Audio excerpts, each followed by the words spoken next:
Welcome back, friends. I've got a new set of stories ready for you. We're aiming for 1,000 subscribers, and every click makes a big difference.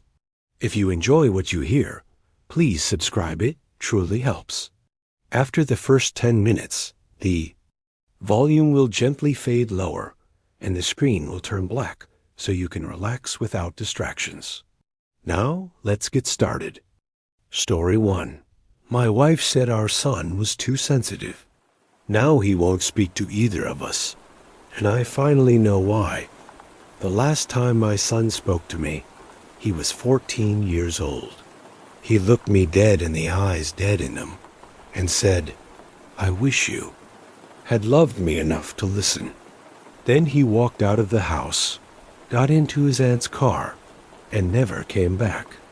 That was 3 years ago. I replay that moment in my head every single day. The way his voice cracked, the way his hands shook, the way his backpack slumped over one shoulder, like even that was too heavy for him to carry. And the worst part? I didn't even chase after him. I just stood there, frozen, because my wife, Lavra, had spent years telling me he was too sensitive, that he was dramatic, that he'd get over it. And like a fool, I believed her, but now I know the truth. And it's so much worse than I ever imagined. It started small little. Things that, looking back, should have been screaming red flags. Our son Jake was always a quiet kid, but around the time he turned 10, he started closing off even more. He'd flinch when Lavra raised her voice, which happened a lot. He'd tense up when she walked into a room. At first, I thought it was just normal teenage moodiness. But then the nightmares started. He'd wake up screaming, drenched in sweat, begging for someone to stop. Lavra would roll her eyes and say, "Ooh, not this again. He's just looking for attention." And God help me, I let her convince me. One night, after another one of his episodes, I finally asked him, "Buddy, what's going on? You can tell me." He looked at me like I just handed him a loaded gun and asked him to shoot himself. Then he whispered, "Mom says if I tell anyone, they'll take me away, and then you'll hate me." My blood ran cold. Lara laughed from the doorway. "Oh, come on, Jake. Stop being so dramatic. You're embarrassing yourself." Then she turned to me, all smiles, like this was just another Tuesday. See what I mean? Too sensitive. I should have pressed harder. I should have demanded answers. But Laura had this way of making everything seem small, like any concern was an overreaction. And by the time I realized how deep the rot went, it was too late, because Jake wasn't just sensitive. He was terrified. And Lavra wasn't just dismissive. She was guilty. The first time I really saw it, really understood, was at Jake's middle school parent-teacher conference. His English teacher, Ms. Carter, pulled me aside while Laura was busy complaining to the principal about the biased grading system. "Mr. Reynolds," she said quietly, "I'm worried about Jake." I remember laughing awkwardly, already preparing to dismiss it. "Oh, he's just shy. His mom says he's always been a little too sensitive." "No." Miss Carter cut me off, her voice firm. "This isn't sensitivity. This is fear." She slid a notebook across the table. "He wrote this for an assignment. I think you need to read it." The essay was titled, "The Monster at Home." My hands shook as I read it. Jake's words were jagged, raw like he'd carved them into the paper with a knife. The monster doesn't have claws or fangs. It looks like a person. It smiles at you while it tells you you're worthless. It hugs you while it whispers that no one will ever believe you. It doesn't hit you where people can see. It's smarter than that. I couldn't breathe. When I cry, it laughs. When I'm quiet, it says I'm ungrateful. When I try to tell Dad, it tells him I'm lying for attention. I don't know which one hurts worse, the things it says to me, or the way Dad watches and does nothing. I felt like I'd been punched in the gut. Ms. Carter's voice was gentle but urgent. Has Jake ever mentioned self-harm? Or, no, he wouldn't. But even as I said it, I remembered the long sleeves he wore, even in summer. The way he'd lock himself in the bathroom for too long. The band-aids on his wrists he'd blame on roughhousing at recess. I'd seen the signs. I just didn't want to believe them. When Lavra came back, she took one look at my face and froze. What's wrong? I held up the essay. We need to talk. Her expression didn't change. Not at first. Then she sighed, like I was the one being difficult. Ooh, not this again. He's just trying to manipulate you. Kids exaggerate. That's when it hit me, the way she said it. Too practiced. Too calm, like she'd been expecting this. Lavra, I said slowly, why would he make this up? For the first time in our marriage, my wife looked scared, and that's when I knew. This wasn't just in Jake's head. It never had been. Asterisk, the car ride home was silent. Lavra stared out the window, her jaw clenched so tight I could see the muscle. Twitching. I kept waiting for her to say something, to defend herself, to explain anything, but she just folded her arms and stayed quiet. That silence was louder than any scream. When we got home, Jake was sitting at the kitchen table, hunched, over his homework. He took one look at us and immediately tensed, his pencil freezing mid-sentence. Jake, I said, trying to keep my voice steady, we need to talk about your essay. His face went pale. Lara finally spoke, her voice dripping with fake concern. Honey, why would you write such horrible things? You know that's not true. Jake's hands started shaking. I didn't mean. It's okay, I cut in, stepping between them. You're not in trouble. I just want to understand. Lavra scoffed. Oh, here we go. You're rewarding this behavior now? I ignored her. Jake, look at me. Do you feel safe here? His breath hitched. His eyes flicked to Lavra, then back to me. For a second, I thought he might actually answer. Then Laura laughed a sharp, mocking sound. Oh, please, this is ridiculous. Jake, go to your room. And like a reflex, he obeyed. Just like that. No argument. No hesitation. He just shut down. That night, I lay awake staring at the ceiling, replaying every moment I'd missed. The way Lavra would jokingly call him useless when he spilled milk. The way she'd roll her eyes when he cried. The way she'd smile when she said the cruelest things, like it was all just some game. I always thought she was just strict, blunt, but this wasn't. Discipline. This was breaking him.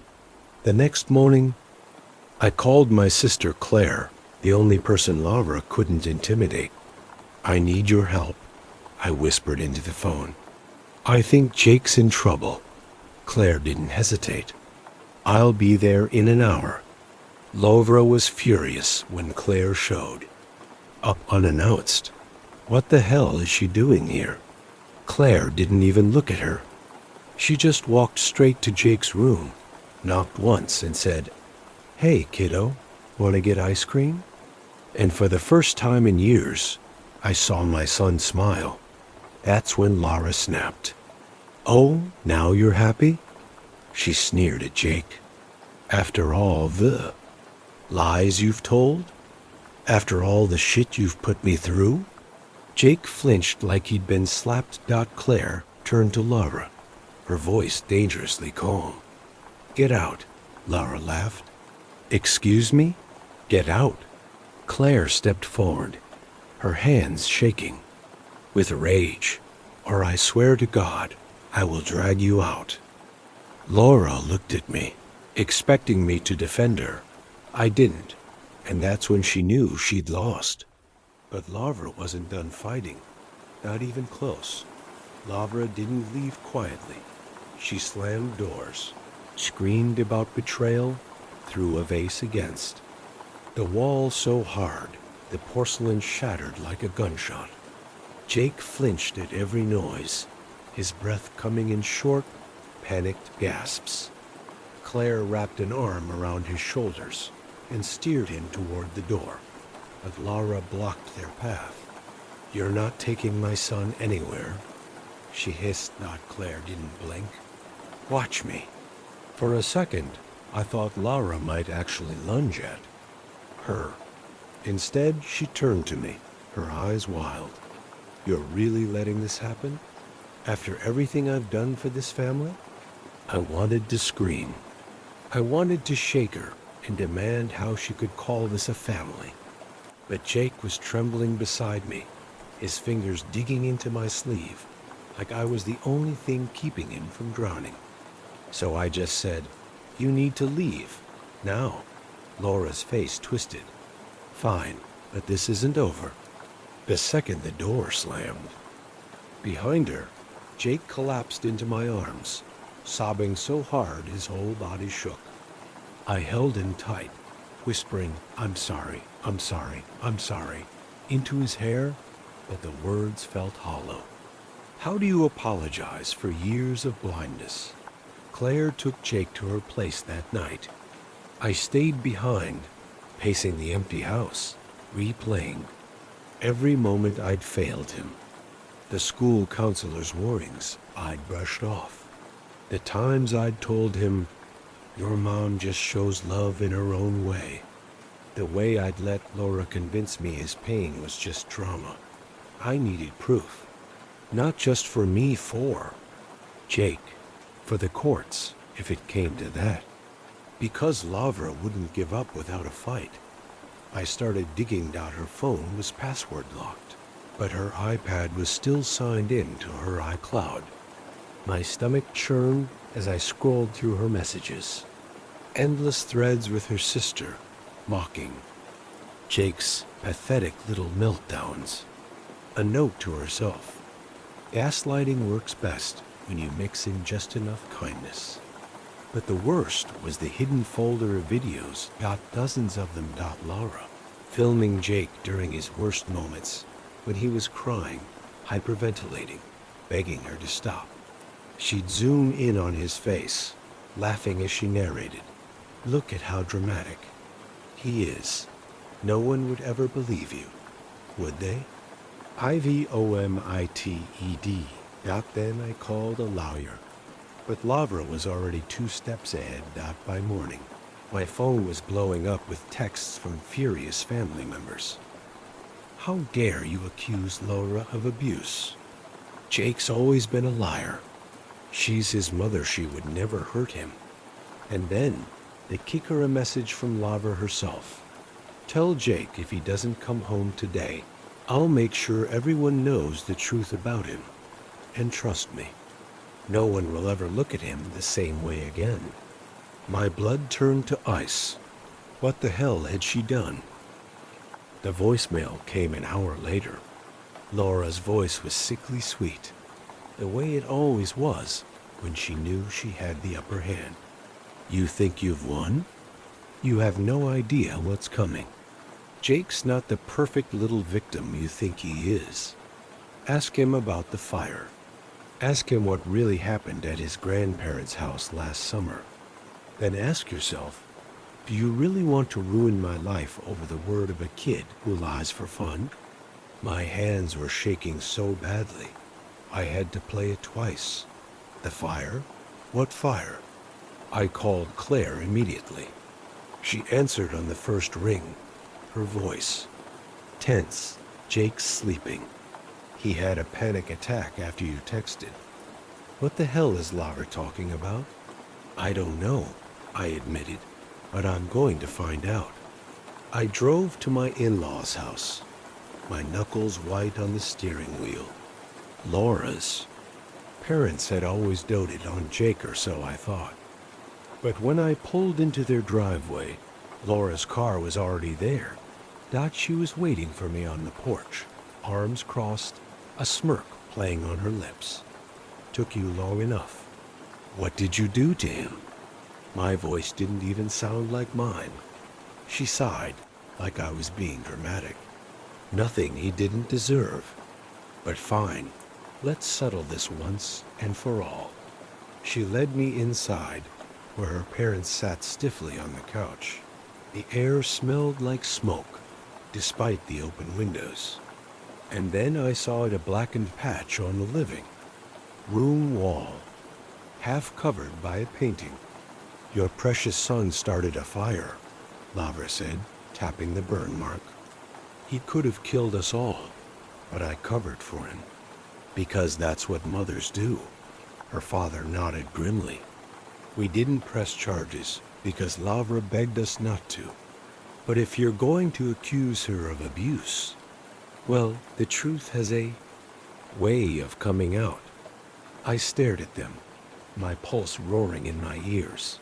None of this made sense. Jake had never even held a lighter. Then Laura's mother spoke, her voice trembling. He's always been troubled. We tried to help, but bullshit. The word tore out of me. Jake wouldn't what? Laura shoved her phone in my face. A video played security footage from the living room. A shadowy figure, too blurry to make out, crouching near the outlet. A spark. Flames dot the time stone. 2:17 a.m. Jake's curfew was 9 p.m. That's not him, I said immediately. Lavra rolled her eyes. Who else would it be? The boogeyman? But then I noticed something. The figure in the video was wearing a hoodie one eye. Recognized. Laura's favorite hoodie. The one she'd lost last summer. I looked at her. Really looked. At the way her fingers twitched. At the sweat beading on her upper lip. At the way her parents refused to meet my eyes. And I knew this was a setup, and Jake had been living with the threat of it for years. I turned and walked out without another word. Lavra shouted after me, but I was already dialing my lawyer. This wasn't just about custody anymore. This was war. The next 72 hours were a blur. My lawyer filed an emergency restraining order.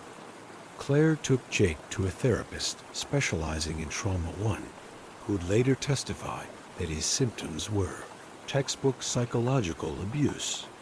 And I went back to that burned wall with a forensic expert. Turns out, fire doesn't lie. The burn pattern didn't match an electrical fire. It matched accelerant. And the timestamp on that, security footage, digitally altered. But the real smoking gun came from an unexpected place. Laura's sister Dot, she showed up at my door, looking like she hadn't slept in days. I can't keep doing this, she whispered, pressing a flash drive into my hand.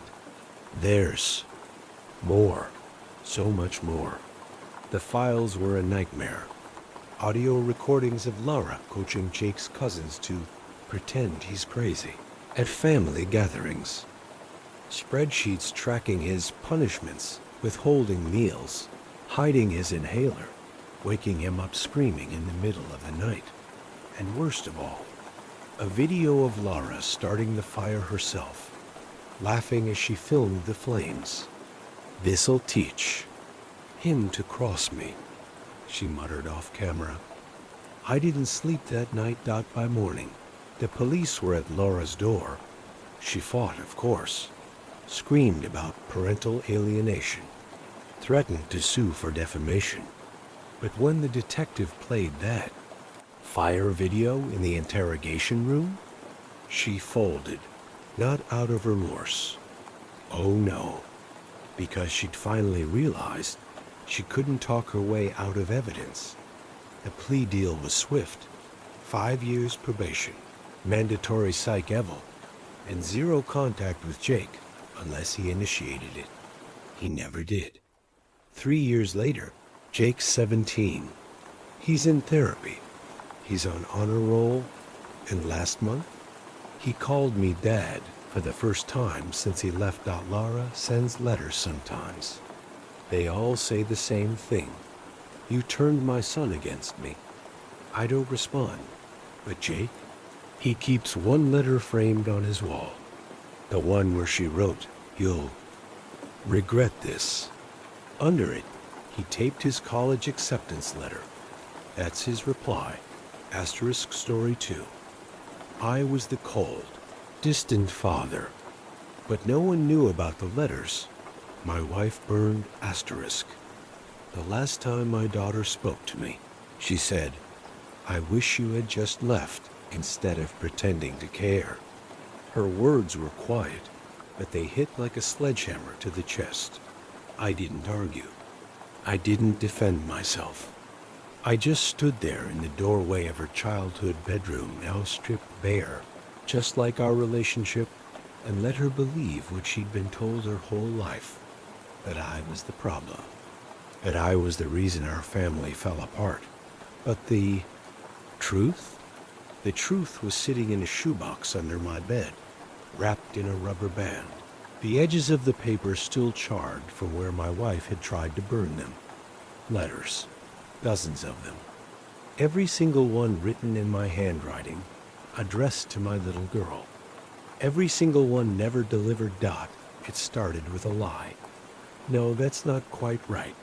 It started with her lie. My wife, Claire, the woman who smiled at me over coffee every morning like she hadn't spent the night before whispering to our daughter, "Daddy doesn't love us like he should." I didn't realize what was happening at first. How could I? I was working 60-hour weeks to keep us afloat after Claire decided. She didn't want to waste her energy on a job anymore. I came home exhausted, my hands still shaking from the 3rd coffee I'd chugged to stay awake on the drive back. But every time I reached for Lily, my bright, bubbly little girl who used to sprint into my arms the second I walked through the door, she'd flinch. Just a little. Just enough to make my stomach drop. "She's just tired," Claire would say, smoothing a hand over Lily's hair. You know how kids are. Except I didn't know, because every time I tried to be their school plays, bedtime stories, weekend pancakes, something always came up. A last-minute meeting. A car that wouldn't start. A migraine Claire couldn't possibly parent through. And slowly, without me even noticing, the distance between me and Lily became a canyon dot. Then came the first letter. Lily was 7 when she was hospitalized for pneumonia. I was on a business trip in another state, but the second I got the call, I dropped everything. Drove 6 hours straight through the night, white-knuckling the steering wheel, praying to a God I wasn't sure I believed in anymore. When I got there, Claire was sitting by Lily's bedside, stroking her hair. "You're too late," she said, not even looking at me. "She's asleep. They had to sedate her." My throat tightened. "Is she?" "She kept asking for you." Claire's voice was quiet, but the accusation in it was razor sharp. "Where were you, Mark?" I could have screamed. I should have screamed, but I didn't. I just sat there, watching my little girl's chest rise and fall, and made her a promise in my head. I'll do better. That night, I wrote her a letter. Not an excuse, never an excuse, but the truth, that I loved her more than anything, that I was sorry. that I'd spend the rest of my life making it up to her. I left it on her nightstand when Claire went to the cafeteria. The next morning, it was gone. Did you give Lily my note? I asked Claire. She blinked at me, all wide-eyed innocence. What note? I searched the room, the trash can, even the pockets of Claire's coat. Nothing. It wasn't until years later, when Lily was 13, and glaring at me across the dinner table like I was a stranger, that I found the first burned letter. I'd gone into the backyard to clear my head and saw it a corner of paper, blackened but not quite destroyed, caught under the edge of the fire pit. My handwriting. The words, "I love you," still visible in the ashes. That's when I knew Claire wasn't just keeping us apart. She was erasing me. I started hiding the letters after that. Not out of spite, out of survival. Every time I tried to talk to Lily, Claire was there, a shadow in the doorway, a hand on her shoulder, steering her away. Every time I left a note, it vanished, so I got smarter. I wrote them anyway, sealed them in envelopes, and tucked them into a shoebox beneath my side of the bed. One day, I told myself, she'd be old enough to hear the truth. But the older Lily got, the more she believed her mother's version of me. The cold version, the distant version, the father who couldn't be bothered. By the time she turned 16, she barely looked at me. Then came the night I heard them arguing. I was supposed to be working late, with the project wrapped early. I came home to raised voices, Claire's sharp and hissing, Lily's trembling with tears. You don't get to decide that for me. Lily shouted. I'm your mother, Claire snapped back. I know what's best. I froze in the hallway. Lily's bedroom door was cracked open, and through the sliver of space, I saw her clutching a piece of paper. My heart stopped. Was one of my letters. From the shoebox, this one was fresh. I'd left it in her backpack that morning, slipped between the pages of her biology textbook. I'd written it after overhearing her tell a friend, my dad doesn't even know what grade I'm in. Except I did. I knew everything about her, her favorite song, the name of her first crush, the way she still secretly slept with the stuffed rabbit I'd bought her when she was 3, no matter how much she pretended she'd outgrown it. Claire's hand lashed out, snatching the letter. Where did you get this? It was in my bag. Lily's voice cracked. Why would Dad write me a letter if he never talks to me? Claire's face twisted.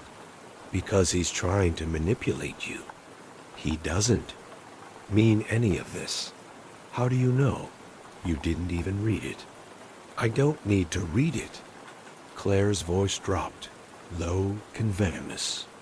He's only doing this because he knows you're pulling away. He doesn't love you, Lily. He loves the idea of you. I nearly choked on the rage rising in my throat. But before I could move, Claire did something I'll never forget. She held the letter over the candle on Lily's dresser. The flame caught the edge of the paper, curling it black. Lily screamed, grabbing for it, but Claire held it just out of reach until the fire consumed the words, I'll always be here for you. There, Claire said, dropping the ashes into the trash. Now you don't have to wonder. Lily didn't speak to me for a week after that. Not that Claire gave her the chance. She made sure I was never alone with her, suddenly scheduling mother-daughter trips on my days off, forgetting to tell me about parent-teacher conferences, even intercepting my texts. But the worst part? Lily believed her. And why wouldn't? To her, I was just the ghost who left before sunrise and came home after dark. The man who could have been there, but wasn't. What she didn't know? Her mother was the one who made sure of it. Asterisk the day I finally snapped was Lily's 18th birthday. I had planned it for months, a weekend getaway, just the two of us. A chance to talk without Claire hovering, to finally give her the shoebox of letters and explain everything. I booked a cabin by the lake, her favorite place as a kid. I even dug out an old photo album, filled with pictures of us before the distance took hold, me pushing her on the swings, teaching her to ride a bike, her tiny hands gripping my fingers as she blew out birthday candles. But when I brought it, up at breakfast, Claire laughed. "Oh, Lily already has plans," she said, stirring her coffee like she hadn't just lit a match to my last hope. "We're spending the weekend with my sister. Remember?" I stared at her. "No, I don't remember. Because you never told me." Claire's smile didn't waver. "I must have forgotten. You've been so busy lately." Lily wouldn't meet my eyes. That's when I realized this wasn't just manipulation anymore. This was erasure. Claire wasn't just keeping me at arm's length. She was rewriting history, making sure Lily's memories of me were as hollow as the excuses she fed her. I waited until they left for their trip. Then I went to Claire's desk. I wasn't proud of what I did next. But after 18 years of being painted as the villain in my own family, I was done playing by her rules. Her laptop was password protected, but Claire had always been careless with her phone. I picked it up, still charging on the nightstand, and my stomach turned when I saw the notifications. Group chat. Girls' weekend. Claire. He actually thought he was taking her alone. Like I'd ever let that happen. Sister, did you tell her about the letters yet? Claire. No, and I never will. Let him rot with the truth. My hands shook so badly, I nearly dropped the phone. But the worst was yet to come, because then I saw the email. It was open in her browser, sent to Lily's school counselor. Last year. The subject line, concerns about father-daughter relationship, and the words beneath it, I'm worried about my husband's influence on our daughter. He's emotionally distant, sometimes harsh, and I fear his behavior is causing her anxiety. She's expressed discomfort being alone with him. Every sentence was a lie, every word. But the school had believed her. They documented it. And Lily? Lily had signed the statement. I don't know how long I sat there, staring at that screen. But when I finally moved, it was with a clarity I hadn't felt in years. Claire wanted me to be the bad guy? Fine. But I wouldn't go down without making sure Lily knew the truth, all of it, even if it burned our family to the ground. Asterisk, I didn't confront Claire right away. I needed proof undeniable, irrefutable proof that couldn't be twisted into another one of her narratives. So I waited. I watched. And I started recording. It wasn't hard. Claire had gotten sloppy over the years, so confident in her control that she didn't bother hiding the quiet cruelties anymore. The way she'd accidentally leave my calls on read when Lily asked if I was coming to her choir concert. The way she'd sigh and say, "Your father's busy again," with that subtle emphasis that implied I'd rather be anywhere else. But the moment that shattered everything, a voicemail. I'd set up a recorder in the house after finding the email, not something I'm proud of, but neither was living like a stranger in my own life. I never expected to catch what I did. Claire thought she was alone. Lily was at a friend's. I was working late, but as I listened to the playback that night, her voice filled the car, crisp and venomous. Hi, Mrs. Wilkins. It's Claire again. I'm just following up about Lily's college recommendation letter. Yes, I know you offered to have Mark co-sign it, but given their strained relationship, I think it's best if it just comes from me. He's not really involved in her academics. Honestly, half the time I think he forgets she exists. A pause, then a soft, fabricated laugh. Oh, you know how men are. Work always comes first. I nearly punched the dashboard, because Mrs. Wilkins wasn't just Lily's teacher. She was the one who'd helped her apply for scholarships. The one who'd written, "Lily's father must be so proud," on every progress report, and Claire had made sure she believed I didn't care. That's when I knew it was time. I waited until Lily's graduation party. The house was packed family, friends, teachers, all mingling in the backyard under strings of lights. Claire held court by the dessert table, glowing with pride. Lily stood beside her, looking so grown up in her sundress that it physically ached. I'd been given one job: man the Grill Dot Classic Dot. But when the cake was cut and the toasts began, I didn't move to the back of the crowd like usual. I stepped forward. "I'd like to say something," I said, tapping my knife against my glass. The chatter died. Claire's smile stiffened. Lily looked at me like I'd grown a second head. 18 years ago, I began, I held my daughter for the first time and promised her I'd always be there. And for 18 years, I've tried. Mark, Claire cut in, laughing like I'd told a joke. Maybe save the speeches for when people aren't eating? But I didn't stop. I've tried, I repeated louder, even when someone made sure every effort was sabotaged. I pulled out my phone, and I played the voicemail. Claire's own voice rang out across the yard, crystal clear. He's not really involved in her academics. Honestly, half the time I think he forgets she exists. The silence was deafening. Claire's face drained of color. That's out of context. No, I said. This is. I opened the email next, the one to the school counselor, the one Lily had signed. She gasped. Mom told me it was about scheduling. Claire reached for her. Lily, let's go inside. No.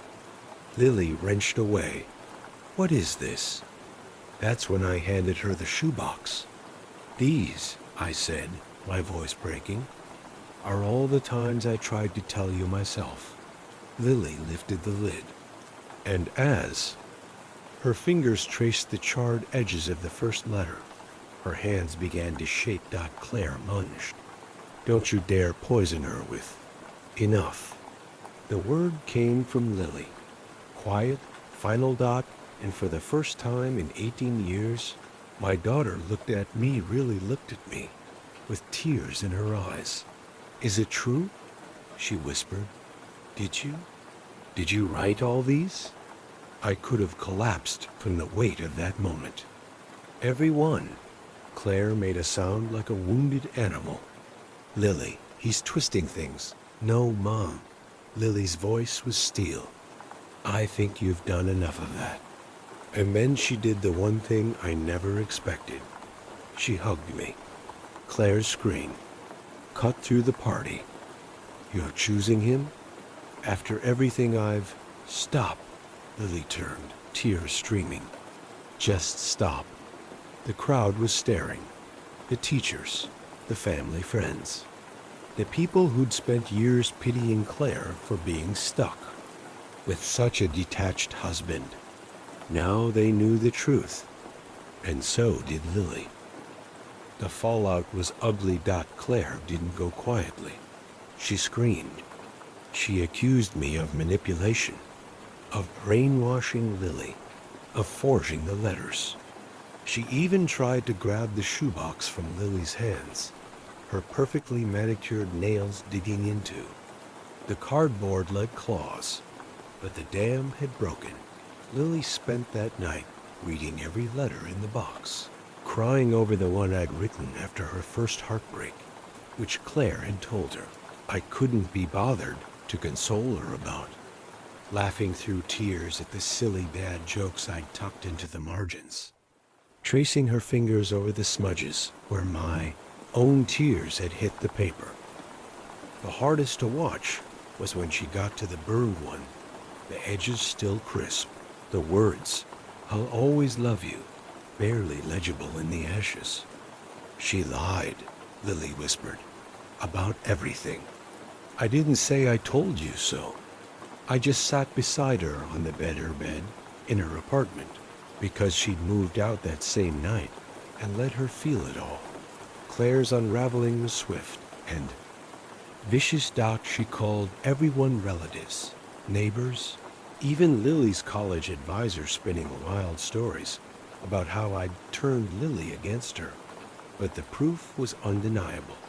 The voicemail, the emails, the physical letters with dates going back to when Lily was in elementary school. The final blow came when Lily's guidance counselor came forward. "Your mother told me not to contact your father about college applications," she admitted, shamefaced. "She said it would trigger your anxiety." Lily's face went cold. "I don't have anxiety." The counselor paled. "I see that now. We didn't get all the time back. You can't undo 18 years of poison with a shoebox of letters." But Lily started coming over for Sunday dinners, just the two of us. She'd bring her laundry and her sarcasm and the stuffed rabbit she'd never actually gotten rid of, and we'd eat burnt pasta. I'm still learning to cook and watch terrible movies. Sometimes she'd ask me about the past. Why didn't you fight harder? I never had a good answer.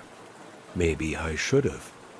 Maybe I was too tired, too trusting, too convinced that love would win out in the end. But here's what I know now. Love doesn't always win. Sometimes it needs help. The last time I saw Claire was in family court. She was trying to sue for grandparent rights after Lily and I reconnected some desperate bid to force her way back in. The judge took one look at the evidence and dismissed the case. As we walked out, Claire grabbed my arm. "You stole my daughter," she hissed. I pried her fingers off, one by one. "No," I said. "You just forgot she was never yours to keep." Lily's 21st birthday was last week. She got drunk on cheap wine and fell asleep on my couch, her head on my shoulder, like she used to when she was small. Before I carried her to bed, I slipped an envelope under her pillow, just like I'd done every year since the shoebox came to light. This one read, "I don't need you to forgive me for the past. I just need you to know I'll be here for the future." And for the first time in 2 decades, I think she finally believes me. Story 3. My kids refused to visit me in the hospital, so I left everything to the nurse who did. The first time I realized my children had truly abandoned me wasn't during some heated fight or dramatic phone call. It was quieter than that, almost humiliating in how mundane it was. I was lying in a hospital bed, the taste of metal still lingering in my mouth from the surgery, the monitors humming steadily around me. My hand trembled as I tried to reach for the glass of water on the tray beside me, but it slipped from my grip and clattered to the floor, spilling across the linoleum. I remember staring at it, unable to move, waiting for anyone to rush in. And when the door finally creaked open, it wasn't my son, or my daughter, or even my ex-wife, who had insisted they needed time. It was the night nurse, Emily. She bent down, picked up the glass without a word of complaint, and simply said, "Don't worry, I've got you." That moment cut deeper than any scalpel ever could, because the people I had raised, clothed, fed, sacrificed decades for, they couldn't even be bothered to show up, had always thought the bond between parent and child was unshakable. I grew up believing that no matter what storms you weather, your children remain your anchor. But lying in that bed, watching strangers offer me the care and love my own blood denied, I started to question everything. Maybe I had failed them. As a father, maybe I had been too strict, or too distracted, or too proud. But then I'd remember the sacrifices, working double shifts to put them through school, skipping meals so they never went hungry, saying no to vacations and new clothes, so they could have their sports gear, their music lessons, their shot at something better. Was that not enough? The first time I called my son, Daniel, from the hospital, he answered with a sigh that carried more weight than the words he spoke. "Dad, I'm busy. Work's been insane. I'll try to swing by this weekend." That weekend never came.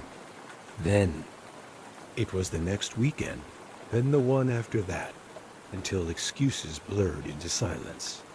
My daughter, Claire, was even more distant. She sent just a text saying, "Hope you're okay. Things are hectic here." That was it. No call, no visit, not even a card. And yet, on social media, I could see her posting photos of brunches, weekend getaways, laughing with friends like her world was untouched by the fact that her father lay in a sterile room hooked up to machines. I tried not to resent them at first. Maybe they were scared. Maybe seeing me like this frail, vulnerable, stripped of the authority I once had, was too much for them. But that patience dissolved the night I overheard Emily on the phone with her own child. It was late, near midnight, when most of the hospital halls had gone quiet. She stood just outside my door, her voice soft but full of warmth, saying, "I'll be home in the morning, sweetie. I know you miss me. I miss you too. Just one more shift, and I'll make pancakes when I get back." My chest tightened as I listened. Here she was, working long nights, caring for strangers like me, and still making time for her child. And my own kids? They couldn't even drive 15 minutes to check if I was still breathing. When Emily came in and noticed the tears in my eyes, she didn't ask questions. She just pulled the blanket higher over my chest and said, "You're safe here." Those words broke me, because safety, emotional safety, was something I thought only family could give. Yet here I was, finding it in the kindness of someone paid to be here, who chose to do more than just her job. She sat with me on nights when the pain kept me awake, told me stories about her little boy and how he wanted to be a firefighter, how he drew her pictures and taped them to their fridge. She didn't know it, but every word she shared stitched together some of the holes my children had left gaping inside me. One night, when the morphine haze had worn off just enough to make the silence unbearable, I asked her outright, "Do you think I was a bad father?" She paused, clearly taken aback, and set down the chart she was holding. "I don't know your story," she said carefully, "but I do know these kids don't always see what their parents give up for them until it's too late. Sometimes they just take it for granted." She gave me a look that felt sharper than any diagnosis. "That doesn't mean you were a bad father. It might mean they're not ready to be good children." Her words lingered with me long after she left the room.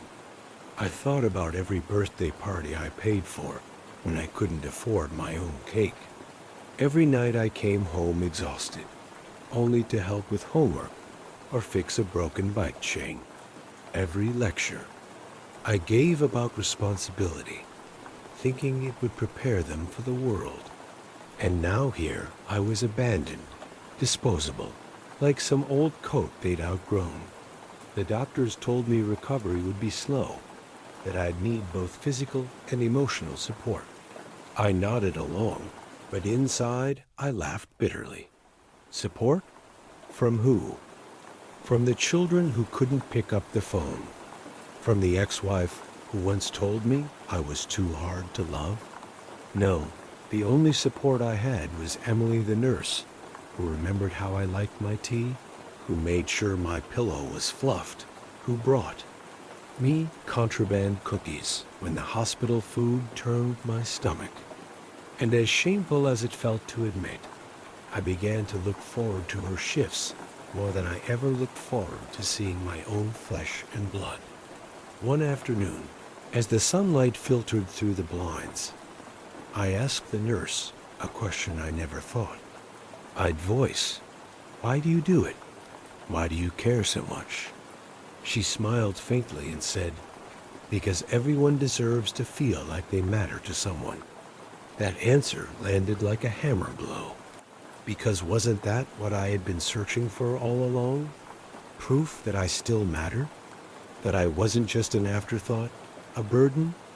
It was in that moment raw, vulnerable, humiliated by my own longing that a seed of resolve took root inside me. If my children couldn't see my worth in life, then maybe they'd see it after I was gone. And if they couldn't be bothered to show up when I needed them most, then why should they benefit from the years of sweat and sacrifice I had poured into their futures? No, if there was one thing I could still control, it was my legacy. And suddenly, I knew exactly where it'd go. The idea started as a quiet whisper in the back of my mind, something I almost dismissed as bitterness speaking through the pain. But the more days passed, the louder it grew. Every ignored call, every unanswered message, every empty chair beside. My hospital bed, it all hammered that truth deeper. My children had already made their choice. They had chosen distance. They had chosen indifference. And in doing so, they had forfeited something far greater than they could imagine. I didn't rush into it. I'm not a cruel man by nature. For weeks, I gave them chances, little lifelines, to pull themselves back in. I sent Daniel updates through text, nothing elaborate, just, doctor says I may need another procedure. Could use some company. He responded hours later with a thumbs up emoji. Not even words. A goddamn emoji. That one hurt more than silence. I called Claire again, letting it ring until voicemail picked up. I left a message my voice cracked and weak saying, "Sweetheart, I'd really like to see you, just for a few minutes." She never called back. But 2 days later, I saw a photo she posted of herself at a spa retreat, smiling, glass of champagne in hand out at night, when the halls went still and the machines hummed like a lullaby of mortality. I would picture my funeral. Who would show up? Would my children cry? Or would they be too busy sending apologies from afar, saying things like, "Sorry, Dad, we'll miss you," but never really meaning it? The thought twisted in my chest until I almost couldn't breathe. I had given them everything, and in return, they had given me absence. It was during one of those sleepless nights that Emily found me staring at the ceiling, tears silently slipping down my temples. She pulled up a chair without being asked, as though she already knew what was wrong. "They didn't come again, did they?" she asked softly. I shook my head, ashamed that she could read me so easily. "Maybe they will next week," she offered, but her voice carried no conviction. I chuckled bitterly. I used to think being a father meant giving your children the best parts of yourself. no matter the cost. But now, I trailed off, struggling. With the weight of my words, Emily reached over, resting her hand lightly on mine. Now you wonder if they deserve it. That was it. That was the thought I hadn't dared to say aloud. And hearing it spoken by someone else felt like a release. Over the next several weeks, as my body slowly stitched itself back together, I began stitching together a different kind of plan. It started with a call to my lawyer, Mr. Harris, an old friend who had helped me draft my will years ago. I asked him to come by the hospital to bring the paperwork. When he arrived, briefcase in hand, he looked at me with concern. "Are you sure you want to make changes in your condition?" I smiled faintly. I've never been more certain. We went through the formalities, and as he scribbled notes and adjusted clauses, I felt a strange calm settle over me. I wasn't doing this out of vengeance, though I'd be lying if I said there wasn't satisfaction buried in it. No, this was justice. This was recognition. Emily had been here through every moment of my weakness, offering compassion without obligation. She made me feel like a human being when my own family had made me feel invisible. If legacy means anything, it should go to the one person who proved I still mattered. Everything? Harris asked, eyebrows raised as he looked at me over his glasses. Everything, I said firmly. The house, the savings, the insurance, all of it. He hesitated. And your children? I clenched my jaw. They've made it clear I'm not a priority. So why should they be mine? When Harris left, the room felt heavier and lighter, all at once. He assured me the new will would be airtight, uncheckable. For the first time in months, I felt like I had power again, like I wasn't just waiting to fade away. Of course, I didn't tell Emily right away. How could I? She would have brushed it off, insisted it was too much. She wasn't helping me for a reward. That was exactly why she deserved it. Still, I began to drop little hints, testing the waters. One afternoon, as she was changing the fore, I asked, "What would you do if you suddenly had enough money to never work another night shift again?" She laughed, shaking her head. "That'll never happen. But if it did, I'd buy a little house with a yard for my son. Maybe even a dog. He's been begging for one." Her eyes sparkled as she spoke, and I couldn't help but smile. That imaged her. Boy playing in a yard, a dog chasing at his heels, Emily finally able to rest instead of running herself ragged. It burned itself into my mind. It was a future I could give her, a future I wanted to give her. Meanwhile, Daniel and Claire remained ghosts. I sent them another round of invitations. The doctor says I may be discharged soon. Would love for you to help me get settled. No response from Daniel. From Claire, a curt message. Sorry, Dad. Can't right now. Busy with work stuff. Yet I noticed her Instagram story that same evening. She was at a rooftop party in the city. It wasn't just absence anymore. It was cruelty. Maybe unintentional, maybe just selfishness, but cruelty nonetheless.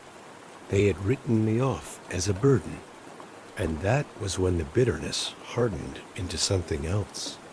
Resolve. I began to imagine the look on their faces when the truth finally came out, when the lawyer read the words they thought would secure their futures, only to learn they were left with nothing. I imagined their shock, their anger, their disbelief.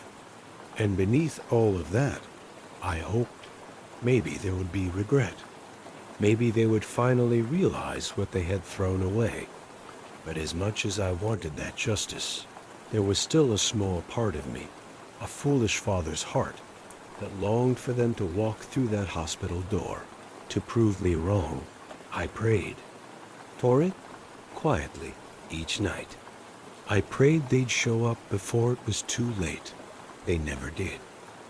The day I was discharged should have been a celebration, but instead, it felt like a cruel reminder. I sat in the wheelchair by the entrance, waiting for someone to come pick me up. The hospital air smelled of antiseptic and cheap coffee, and every set of double doors that slid open made my chest tighten with hope. Maybe Daniel would surprise me, walking in with that sheepish grin he used to wear when he was late. Maybe Claire would rush in, teary-eyed, apologizing for not being there sooner. But the minutes ticked by, and the only people who came through, those doors were strangers. I must have looked pathetic, sitting there with my small duffel bag on my lap, because Emily appeared at my side without me even calling for her. "Nobody coming?" she asked gently. I tried to force a laugh, but it came out bitter. "Guess they're busy." She didn't lecture me. She didn't pity me. She just put her hand on the wheelchair handle and said, "Come on, I'll take you home." And that's exactly what she did. She drove me in her beat-up little car, the kind that rattled when it hit a pothole. Her son's car seat was in the back, with a half-empty juice box rolling around on the floor. I remember staring at that seat, realizing this woman had left her own child to care for me, while my children couldn't even send a text to ask how I was getting home. When we pulled up to my house, I hesitated. The lawn was overgrown. The porch light burned out. It didn't feel like home anymore. Emily helped me inside, making sure I could climb the steps without falling. The air inside was stale, like it hadn't been lived in for weeks, which was true. I had imagined Daniel sitting in my recliner, checking on things, or Claire maybe tidying up. But no, the silence mocked me. Emily didn't comment. She just opened the windows, let the breeze in, and said, "Let's get you settled." She even stocked my fridge before leaving, writing her phone number on a sticky note and slapping it onto the counter. "If you need anything, call me, day or night." I stared at that note long after she left. It was more care than I had received. From my own children in months, the first week home was hell. My body ached, my mind was restless, and loneliness pressed down on me like a weight.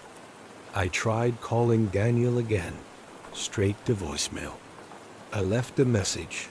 "Son, I'm back home now. Could really use some help setting things up. Call me when you can." He never did. Claire at least responded, "Glad you're home. Busy this week, though." That was all. 6 words. I sat there, replaying memories of when they were small. Daniel running through the yard with a baseball glove too big for his hand. Claire curled up on the couch, asking me to read her favorite book again and again. How had those sweet kids grown into adults who couldn't care less if I lived or died. One evening, Emily dropped by unannounced with her son, Jacob. He was shy at first, hiding behind her leg, but eventually he wandered into my living room, curious about the old family photos on the wall. He pointed at one of Daniel's childhood pictures and asked, "Is that your kid?" "Yes," I said, my voice catching in my throat. "That's my son. Where is he?" Jacob asked innocently. I swallowed hard, forcing a smile. "He's busy." But inside, I felt hollow. Over the next few weeks, Emily and Jacob became a constant presence. She'd bring over casseroles, check on my medications, even mow my lawn when she had the time. Jacob would sit on the floor with his toy cars, occasionally running up to show me one, like it was the most important thing in the world. And you know what? For those brief moments, it was. One night, after Jacob had fallen asleep on the couch, Emily sat across from me at the kitchen table. She looked exhausted, dark circles under her eyes, but still she smiled when she saw me watching. "You're healing," she said softly. "Because of you," I replied. She shook her head. "Because you're stronger than you think." I wanted to tell her then about the will, about what I had decided. But something stopped me. Maybe it was pride, maybe fear. So instead I asked, "Do you ever regret becoming a nurse?" She thought about it. "It's hard. Some days, yes. But then there are moments where you know you've made a difference. Those moments keep me going." Her words echoed in me long after she left. She had made a difference in my life, far more than she knew. Meanwhile, Daniel and Claire remained silent shadows. The only time I heard from them was when Daniel sent a group text about a friend's wedding, asking if I could contribute to the gift fund. No, how are you? No visit, just money. I stared at that message for a long time before replying with one word, no. He didn't respond. That was when I knew the final nail had been hammered into the coffin of our relationship. They weren't children anymore. They weren't scared or busy. They simply didn't care. I called Mr. Harris again, confirming that everything was finalized. "Your children will be shocked," he warned. "Good," I said coldly. "Let them be," because for once, I wasn't the one abandoned. I was the one leaving them behind. The following Sunday morning was quiet, the kind of stillness that used to mean pancakes with the kids and cartoons blaring in the background. Now, the house was silent, the only sound the ticking of the old clock in the hallway. I sat in my recliner, cane leaning against the armrest, staring at the framed photographs on the mantel. Family vacations, Christmas mornings, birthday smiles frozen in time, lies captured in glossy prints. Those pictures showed a family that didn't exist anymore, maybe never really had. I thought about calling them again, just once more. But the thought twisted my stomach. Why should I keep begging? How many times could a man humiliate himself before admitting the truth? If they wanted me in their lives, they knew where to find me. That afternoon, Emily stopped by with Jacob, carrying a bag of groceries. "Thought you could use some company," she said, breezing into the kitchen like she belonged there. Jacob bounded off to the living room, already at ease in a house that should have been filled with my grandchildren, not a stranger's child. Watched her unpack food into my fridge: milk, eggs, bread, even fresh fruit. Things I hadn't bothered to buy because eating felt pointless most days. "You don't have to do this," I muttered. "I know," she said simply, not looking at me. "But I want to." That stopped me cold. Want. My own children didn't want to see me, didn't want to care for me, didn't want to share their lives with me. And yet this woman, who owed me nothing, chose to want. Later that evening, after Jacob had fallen asleep with one of my old blankets tucked around him, Emily and I sat together at the kitchen table. She sipped tea, eyes distant, as though something weighed on her. Finally, she said, "My ex-husband left when Jacob was 2. He sends money sometimes, but he's not really there. I guess I know what it feels like, to be abandoned by the person who's supposed to love you most." Her words pierced me. "I didn't abandon mine," I said quickly, defensive without meaning to. "I was there, every damn day. I worked until my back gave out. I made sure they never wanted for anything. She reached across the table, her hand brushing mine. I believe you? And somehow, those 3 words undid me, because no one had said that to me in years. That night, lying in bed, I made up my mind. I wasn't just giving Emily the money out of anger at my kids. I was giving it because she deserved it, because she showed up when it mattered, because she treated me with dignity when my own children treated me like an afterthought. A week later, I received a call from Claire. My heart leapt when I saw her name flash on the screen, but the conversation was short, transactional. "Hey, Dad, I heard from Daniel you're back home. How are you?" Her voice was polite, almost strained, as if she were checking off an obligation. "I'm healing," I said carefully, waiting for her to offer something more. An offer to visit, maybe. Instead, she sighed. "That's good. Listen, I've got a lot going on at work right now, but maybe once things settle down." I cut her off. "Claire, do you even want to see me?" Silence on the other end.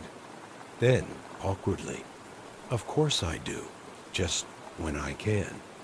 We both knew that meant never. I ended the call with a hollow ache in my chest. For a moment, I almost caved, almost begged her. But then I remembered Emily's words. Kids don't always see what their parents give up until it's too late. And I realized that time had already come and gone. The next few weeks blurred together. Emily kept stopping by, sometimes with Jacob, sometimes alone. She'd bring soup, sit with me during doctor's calls, even help me sort through old boxes. In the attic, one evening, she pulled out a shoebox filled with my children's old drawing stick figures with, "I love you, Daddy," scrawled in crooked handwriting. She looked at me with tears in her eyes and whispered, "They loved you once. That much is clear." I couldn't stop my own tears. "Yeah," I said hoarsely, "once." Then came the phone call that sealed everything. Daniel at last calling me. His voice was hurried, impatient. "Hey, Dad, so listen. Claire and I were talking, and we figured maybe you could transfer the house title to us now. You know, to make things easier down the line." The audacity stole my breath. Easier for who? I asked, voice sharp. "For everyone." He said quickly, "Look, you're not getting any younger, and Claire and I, well, we'll take care of things. Don't you want to make sure your family is secure?" I almost laughed, a bitter sound scraping my throat. "Family? You mean the family who can't be bothered to visit me in the hospital? The family who only calls when they want something?" "Dad, come on," Daniel said, his tone shifting to irritation. "Don't be dramatic. We're busy. You know how life is." "I know exactly how life is," I snapped. "And I know what it means when someone shows up and when someone doesn't. You and your sister made your choice. Don't call me again unless it's to say goodbye." I hung up before he could answer. My hands shook, not from weakness, but from rage and grief tangled together. That was the last conversation I ever had with my son. That night, Emily found me sitting in the dark, staring at the phone like it might bite me. She asked what happened, and I told her everything. She shook her head, tears brimming in her eyes, not for herself, but for me. "You don't deserve that," she whispered, and for the first time in a long while, I believed her. Winter crept in slowly that year, the kind of chill that seeps into your bones, no matter how many blankets you pile on. I'd always hated the cold, But this season felt crueler somehow. Every morning I'd wake up to frost painting the windows, the house eerily quiet, and I'd think about how it used to be. Years ago, those same mornings were Chaos Claire shrieking because Daniel stole her gloves, my late wife laughing as she tried to referee, the smell of pancakes wafting through the kitchen. Now it was just me, a cup of lukewarm coffee, and memories that tasted like ashdock one evening. As I shuffled through old photo albums, I came across a picture of the four of us from a Christmas long ago. Claire perched on my lap, Daniel tugging at my sleeve, wrapping paper strewn across the floor. I remembered the exhaustion I felt that day, how I had worked a double shift on Christmas Eve, only to stay up all night assembling their gifts. I'd been bone tired, but their squeals of delight made it worth it. Looking at that photo now, my hands trembled with a question I couldn't silence. Where had that love gone? Emily dropped by later that week with Jacob in tow. He ran straight to the Christmas tree I'd half-heartedly put up, marveling at the old ornaments. "Mom, look, this one's shiny," he shouted, holding up a cracked glass bauble. Emily laughed softly, her eyes flicking to me. "Looks like we're adopting your traditions," she teased. "Take them," I said quietly. "The tree, the ornaments, the memories. They deserve a home where someone will actually cherish them." She frowned, about to protest, but stopped when she saw my face. There was no humor in my voice, only the raw ache of a man watching his. Family slipped further away each day. That night, after Jacob had fallen asleep on my couch again, Emily stayed behind. We sat together in the living room, the only light coming from the tree. She reached over and placed her hand on mine. "You don't have to carry this alone," she whispered. The lump in my throat was unbearable. "But I do," I rasped. "Because the people who were supposed to carry it with me, they left." Her eyes glistened, but she said nothing. Instead, she just held my hand, and for the first time in months, I didn't feel quite so invisible. A few days later, Claire finally called again. I stared at her name on the screen, torn between answering and letting it ring out. Against my better judgment, I picked up. "Dad," she began, voice too bright, too rehearsed. "How are you holding up?" "I'm fine," I said flatly. "That's good. Listen, Daniel and I were talking.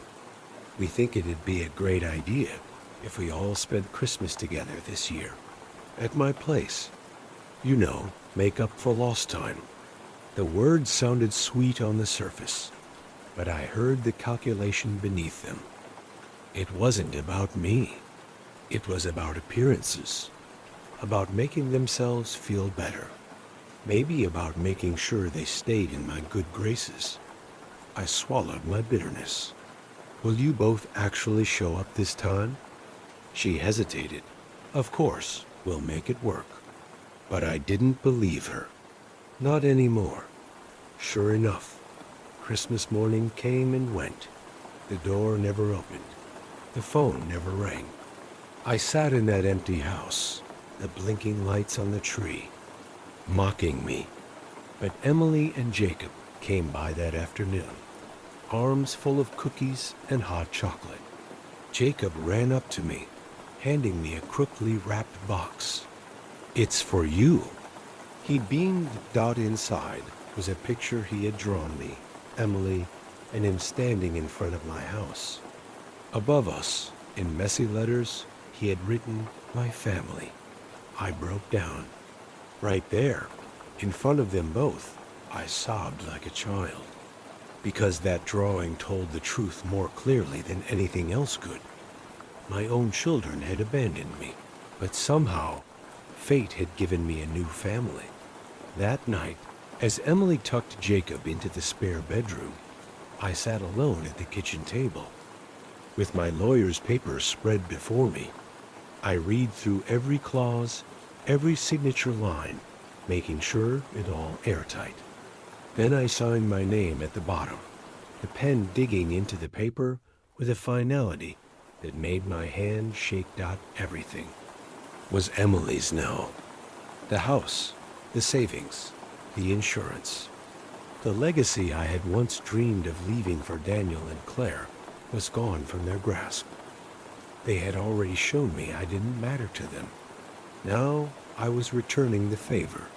Still, even after the ink dried, I couldn't silence the father in me. A part of me still hoped against all reason that one day they'd show up, not for what I had, but for who I was. I hoped they'd realize before it was too late, but deep down, I knew the truth. Wouldn't. The new year came with an emptiness that pressed harder than the cold. Fireworks crackled in the distance that night, faint echoes from other people's celebrations. I sat by the window with a blanket pulled tight around my shoulders, watching. As the sky lit up with colors I couldn't bring myself to enjoy. Another year, I thought. Another chance for them to remember me. Another chance for disappointment. Emily called just after midnight. "Happy New Year," she said warmly, Jacob's laughter ringing faintly in the background. "We wanted to check in, make sure you weren't alone."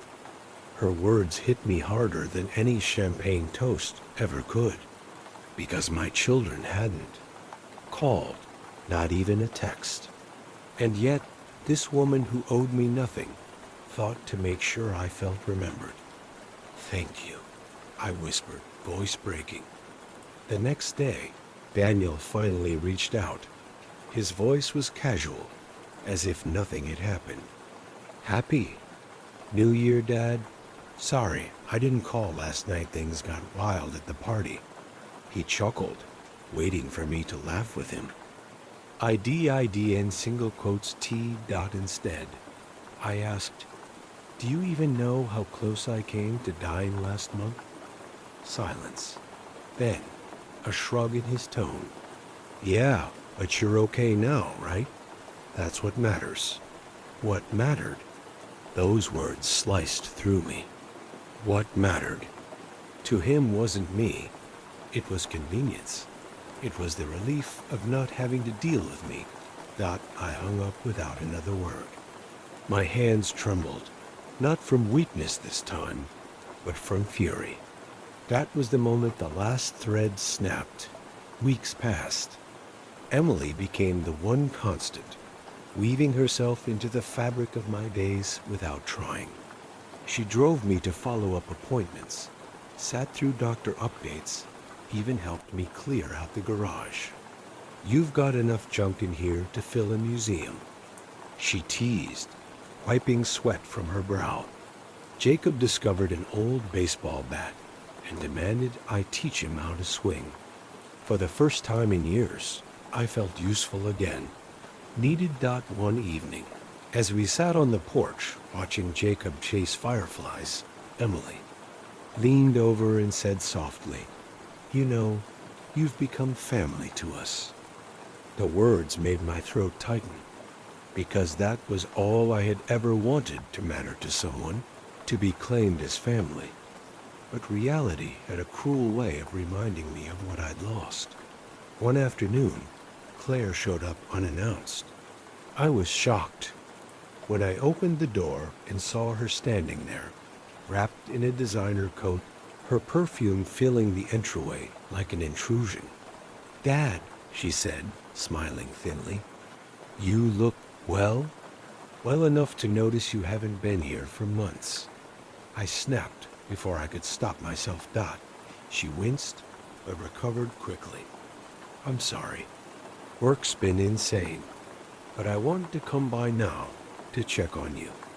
I studied her face, searching for sincerity, but all I saw was calculation. The way her eyes darted around the house, lingering on the framed photos, the shelves, the things she must have been mentally cataloging. We sat in the living room, the silence stretching taut between us. Finally, she said, "Daniel and we've been talking. We just want to make sure your affairs are in order. You know, so things are easier." There it was again. Easier. Not for me, but for them. My chest burned as I leaned forward.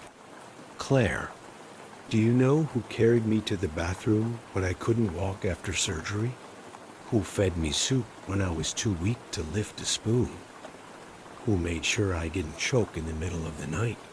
She blinked, caught off guard. "The nurses, I guess." "One nurse," I corrected sharply.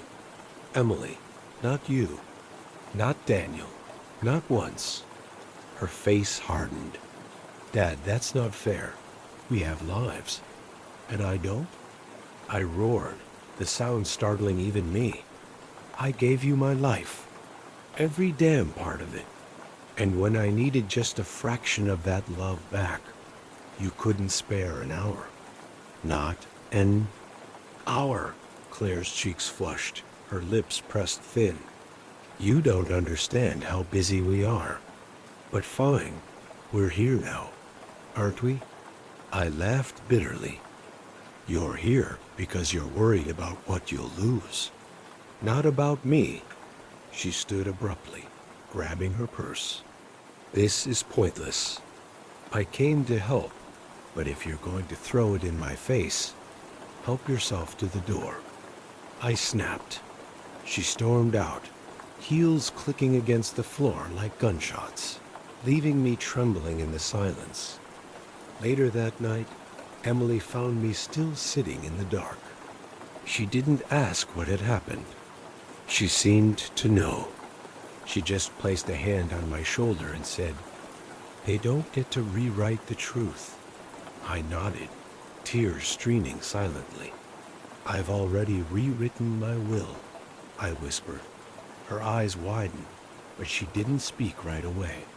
Finally, she said, "Whatever you've done, you did it because they left you no choice."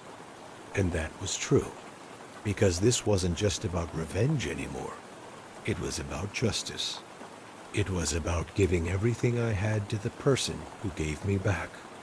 My dignity and my own children stripped it away. The day of reckoning came sooner than I expected. My lawyer, Mr. Halpern, called and said, "It might be wise to invite your children in for a discussion. They'll need to understand the terms of your estate." I hesitated, but agreed. Part of me wanted them to see it with their own eyes, to hear it in a voice they couldn't dismiss, as Dad exaggerating again. So the meeting was set. Daniel and Claire arrived together, their polished appearances a stark contrast to the storm inside me. Daniel's expensive cologne filled the office, cloying and artificial. Claire's lips were pursed, as if she already expected to be inconvenienced. "Dad," Daniel said lightly as we sat down, "I hope this isn't anything too serious. We don't need a big production." Mr. Halpern adjusted his glasses, flipping open the folder in front of him. "On the contrary, Mr. Dalton, this is very serious. Your father has updated his will." I watched their expressions closely. Claire's brows rose. Daniel leaned forward. They exchanged a quick glance, then turned back to the lawyer. Yes, Claire said impatiently. "We just want to make sure everything's in order." Mr. Halpern cleared his throat and began reading. His voice was steady, professional, but the words landed like grenades in the room. "To my children, Daniel and Claire, I leave the sum of $1 each, as acknowledgement of their existence, but not of their presence during my greatest time." "Of need," Claire gasped. Daniel sat frozen, his mouth slightly open. Halpern continued.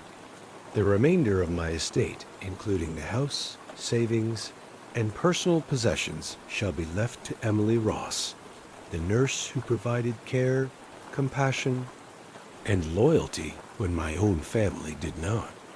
Silence. Deafening silence. And Daniel erupted. What the hell is this? He shot to his feet, his chair scraping violently against the floor. Dad, you can't be serious.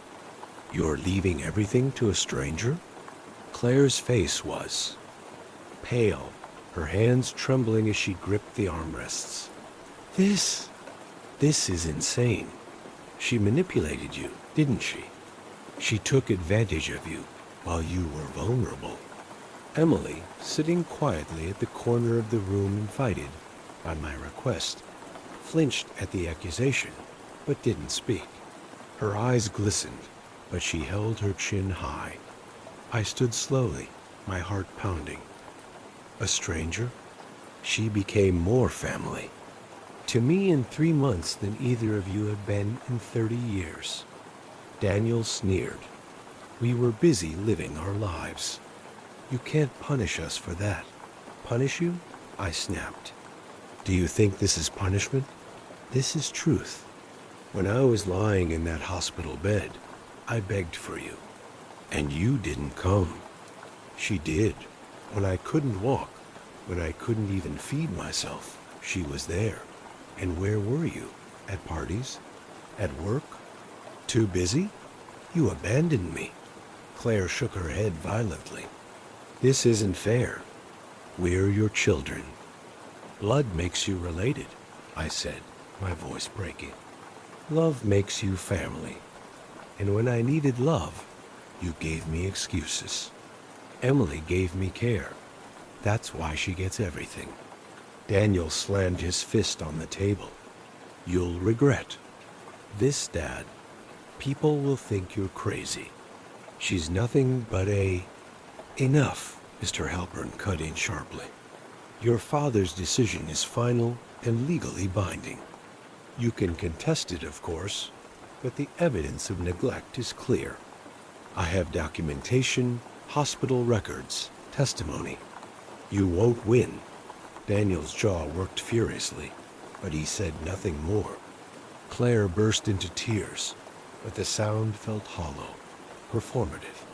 I turned to Emily. She was trembling, her hand covering, her mouth. I never expected this, she whispered. I never asked for it. I know, I said gently. That's why you deserve it. You gave without asking. You cared without obligation. And I want you and Jacob to have a life that honors that kindness. For a long moment, no one spoke. Daniel glared, Claire wept, and Emily shook her head in disbelief. And me? I felt lighter. For the first time in years, I wasn't carrying their indifference on my shoulders. I had chosen family, not the one I was given, but the one I found. But even in that victory, a small voice inside me whispered, this isn't the end. They won't walk away quietly. And I knew that voice was right. I wasn't wrong. The days after the will reading were a storm I could have predicted, but not fully braced for. My phone lit up with messages from Daniel and Claire. First angry, then pleading, then threatening. You've lost your mind. Daniel texted. You let that woman manipulate you, Claire wrote. This isn't over. We'll take you to court. At first, I tried not to respond, but silence only seemed to fuel their rage. One night, Daniel showed up at my house, pounding on the door so loudly that Emily's son Jacob woke in tears. When I opened the door, Daniel's face was twisted in fury. Do you realize what you're doing to us? You're making us a laughingstock. Everyone knows you've left us with nothing. I stood firm, though my knees shook. That's because you left me with nothing long before. His eyes narrowed, cold. She's using you. You think she cares? Wait until you're gone. She'll take it all and disappear. Emily, standing behind me, spoke up then, her voice trembling but steady. I didn't ask for any of this. I took care of your father because he deserved it. If you can't accept that, maybe it says more about you than me. Daniel's face reddened, and for a second, I thought he might strike her. But instead, he spat on the porch and stormed off. The next morning, I found a letter slid under the door. It was typed, formal, and venomous.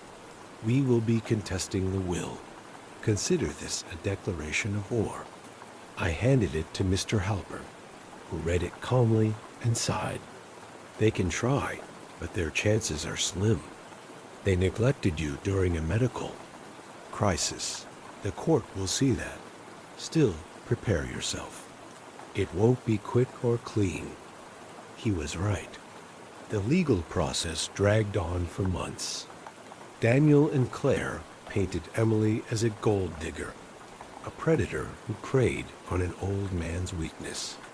They tried to use my hospital records against me, claiming I wasn't of sound mind when the will was signed. I sat in court, frail but resolute, and listened as my own children tried to erase my voice. It was like being buried alive while still breathing, but Emily never faltered. She sat beside me every hearing, her hands clasped tightly in her lap.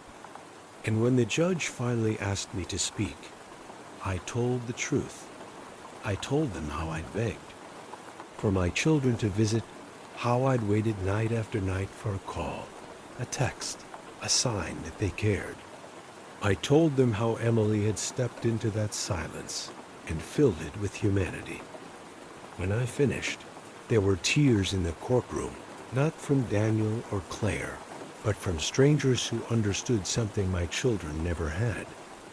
Love isn't measured in blood, but in presence. The judge ruled in my favor. The will stood. Emily would inherit everything. That night, Emily cried. I never wanted your children to hate me, she said softly. They don't hate you, I whispered, squeezing her hand. They hate themselves, and rather than face it, they'll aim it at you. I should have felt triumphant, but instead, I felt something heavier, a grief that my children and I had reached a point of no return. Still, for the first time in years, my house was filled with laughter. Emily and Jacob cooked dinner with me, played board games in the living room, even argued about silly things like which movie to watch. It was life, messy, loud, imperfect life. And as I sat watching them, I realized something with startling clarity. I hadn't lost a family. I'd gained one. But deep down, I also knew Daniel and Claire weren't finished. They'd lost in court, but children raised on entitlement rarely walk away quietly. And I was right, because a week later, I opened my mailbox to find a letter that nearly knocked the air out of my chest. It wasn't from a lawyer. It wasn't from Daniel or Claire. It was from someone I hadn't heard from in over 40 years. My brother. Asterisk, I almost dropped the letter when I saw the handwriting on the envelope. Jagged, familiar, like a voice I hadn't heard in decades suddenly, reaching out through time. For a long moment, I just stared at it, the paper trembling in my hand. My brother, Thomas. We hadn't spoken since the night of our father's funeral, when he accused me of being the obedient son who sold his soul. F.O.R. scraps. He'd stormed out of the family home, cursing both me and the life I'd chosen. I never saw him again, and now, here was his letter. I took it inside, sat at the kitchen table, and opened it with shaking fingers. Richard, you don't know me anymore, and maybe you don't want to, but I saw the articles. Your children dragging you through court, calling you senile. The world has a way of exposing people. I'm not writing for sympathy. I'm writing because blood is strange, pulls even when it's poisoned.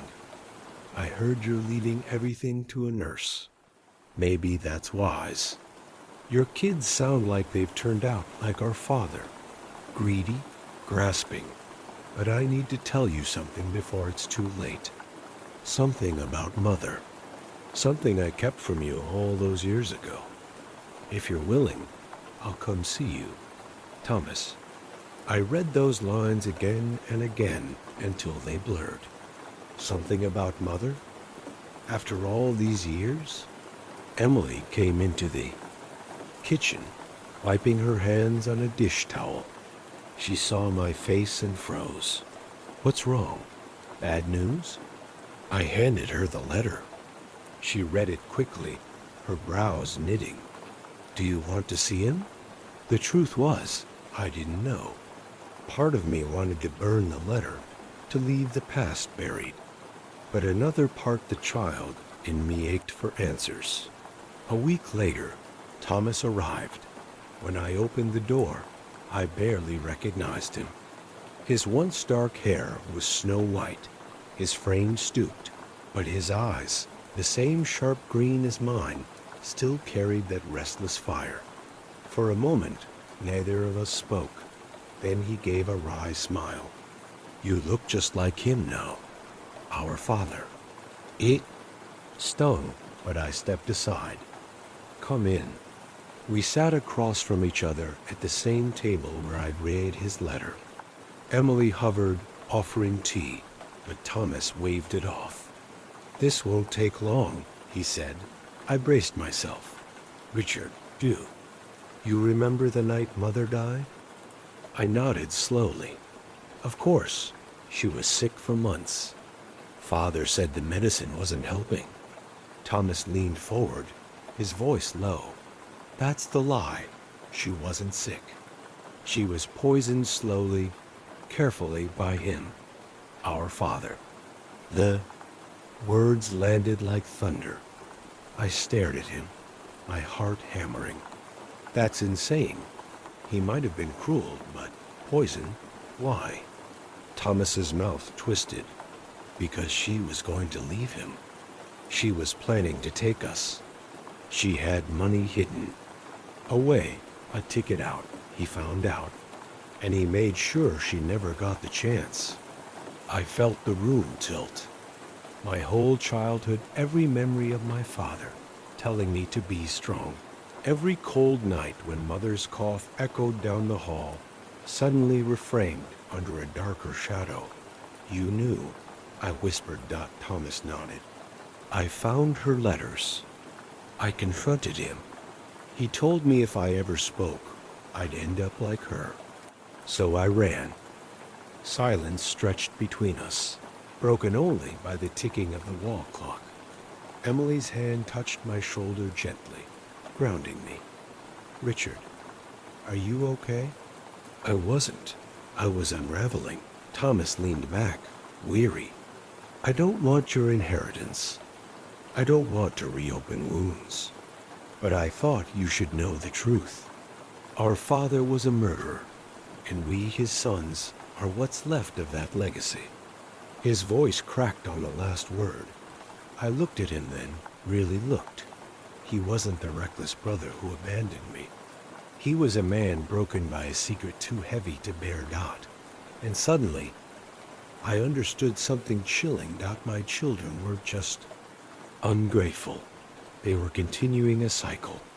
A legacy of entitlement, cruelty, and silence passed down from our father like a curse. And now, with Emily and Jacob in my home, I had one final chance to break it. But first, I had to decide what to do with Thomas's truth. Should I bury it with the past, or drag it into the light, no matter the cost? I wasn't wrong. The days after the will reading were a storm I could have predicted, but not fully braced for. My phone lit up with messages from Daniel and Claire. First angry, then pleading, then threatening. "You've lost your mind." Daniel texted. "You let that woman manipulate you," Claire wrote. "This isn't over. We'll take you to court." At first, I tried not to respond, but silence only seemed to fuel their rage. One night, Daniel showed up at my house, pounding on the door so loudly that Emily's son Jacob woke in tears. When I opened the door, Daniel's face was twisted in fury. "Do you realize what you're doing to us? You're making us a laughingstock. Everyone knows you've left us with nothing." I stood firm, though my knees shook. "That's because you left me with nothing long before." His eyes narrowed, cold. "She's using you. You think she cares? Wait until you're gone. She'll take it all and disappear." Emily, standing behind me, spoke up then, her voice trembling but steady. "I didn't ask for any of this. I took care of your father because he deserved it. If you can't accept that, maybe it says more about you than me." Daniel's face reddened, and for a second, I thought he might strike her. But instead, he spat on the porch and stormed off. The next morning, I found a letter slid under the door. It was typed, formal, and venomous. "We will be contesting the will. Consider this a declaration of war." I handed it to Mr. Halpern, who read it calmly and sighed. "They can try, but their chances are slim. They neglected you during a medical crisis. The court will see that. Still, prepare yourself. It won't be quick or clean." He was right. The legal process dragged on for months. Daniel and Claire painted Emily as a gold digger, a predator who preyed on an old man's weakness. They tried to use my hospital records against me, claiming I wasn't of sound mind when the will was signed. I sat in court, frail but resolute, and listened as my own children tried to erase my voice. It was like being buried alive while still breathing, but Emily never faltered. She sat beside me every hearing, her hands clasped tightly in her lap. And when the judge finally asked me to speak, I told the truth. I told them how I'd begged for my children to visit, how I'd waited night after night for a call, a text, a sign that they cared. I told them how Emily had stepped into that silence and filled it with humanity. When I finished, there were tears in the courtroom, not from Daniel or Claire, but from strangers who understood something my children never had. Love isn't measured in blood, but in presence. The judge ruled in my favor. The will stood. Emily would inherit everything. That night, Emily cried. "I never wanted your children to hate me," she said softly. "They don't hate you," I whispered, squeezing her hand. "They hate themselves, and rather than face it, they'll aim it at you." I should have felt triumphant, but instead, I felt something heavier, a grief that my children and I had reached a point of no return. Still, for the first time in years, my house was filled with laughter. Emily and Jacob cooked dinner with me, played board games in the living room, even argued about silly things like which movie to watch. It was life, messy, loud, imperfect life. And as I sat watching them, I realized something with startling clarity. I hadn't lost a family. I'd gained one. But deep down, I also knew Daniel and Claire weren't finished. They'd lost in court, but children raised on entitlement rarely walk away quietly. And I was right, because a week later, I opened my mailbox to find a letter that nearly knocked the air out of my chest. It wasn't from a lawyer. It wasn't from Daniel or Claire. It was from someone I hadn't heard from in over 40 years. My brother. Asterisk, I almost dropped the letter when I saw the handwriting on the envelope. Jagged, familiar, like a voice I hadn't heard in decades suddenly, reaching out through time. For a long moment, I just stared at it, the paper trembling in my hand. My brother, Thomas. We hadn't spoken since the night of our father's funeral, when he accused me of being the obedient son who sold his soul. F.O.R. scraps. He'd stormed out of the family home, cursing both me and the life I'd chosen. I never saw him again, and now, here was his letter. I took it inside, sat at the kitchen table, and opened it with shaking fingers. Richard, you don't know me anymore, and maybe you don't want to, but I saw the articles. Your children dragging you through court, calling you senile. The world has a way of exposing people. I'm not writing for sympathy. I'm writing because blood is strange, pulls even when it's poisoned. I heard you're leaving everything to a nurse. Maybe that's wise. Your kids sound like they've turned out like our father, greedy, grasping. But I need to tell you something before it's too late. Something about Mother. Something I kept from you all those years ago. If you're willing, I'll come see you. Thomas. I read those lines again and again until they blurred. Something about Mother? After all these years?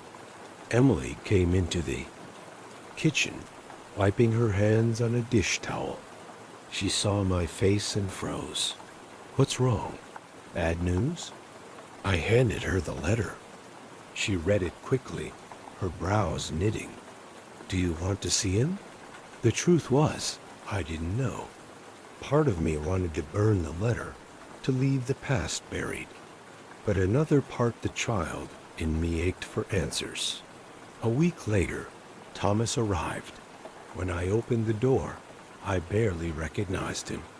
His once dark hair was snow white, his frame stooped, but his eyes, the same sharp green as mine, still carried that restless fire. For a moment, neither of us spoke. Then he gave a wry smile. You look just like him now. Our father. It stung, but I stepped aside. Come in. We sat across from each other at the same table where I'd read his letter. Emily hovered, offering tea, but Thomas waved it off. This won't take long, he said. I braced myself. Richard, do. You remember the night Mother died? I nodded slowly. Of course, she was sick for months. Father said the medicine wasn't helping. Thomas leaned forward, his voice low. That's the lie. She wasn't sick. She was poisoned slowly, carefully by him, our father. The words landed like thunder. I stared at him, my heart hammering. That's insane. He might have been cruel, but poison? Why? Thomas's mouth twisted. Because she was going to leave him. She was planning to take us. She had money hidden. Away, a ticket out, he found out. And he made sure she never got the chance. I felt the room tilt. My whole childhood, every memory of my father, telling me to be strong. Every cold night when Mother's cough echoed down the hall, suddenly reframed under a darker shadow. You knew, I whispered. Thomas nodded. I found her letters. I confronted him. He told me if I ever spoke, I'd end up like her. So I ran. Silence stretched between us, broken only by the ticking of the wall clock. Emily's hand touched my shoulder gently, grounding me. Richard, are you okay? I wasn't. I was unraveling. Thomas leaned back, weary. I don't want your inheritance. I don't want to reopen wounds. But I thought you should know the truth. Our father was a murderer, and we, his sons, are what's left of that legacy. His voice cracked on the last word. I looked at him then, really looked. He wasn't the reckless brother who abandoned me. He was a man broken by a secret too heavy to bear. And suddenly, I understood something chilling. My children were just ungrateful.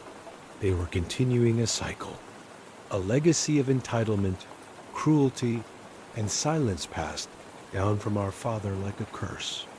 And now, with Emily and Jacob in my home, I had one final chance to break it.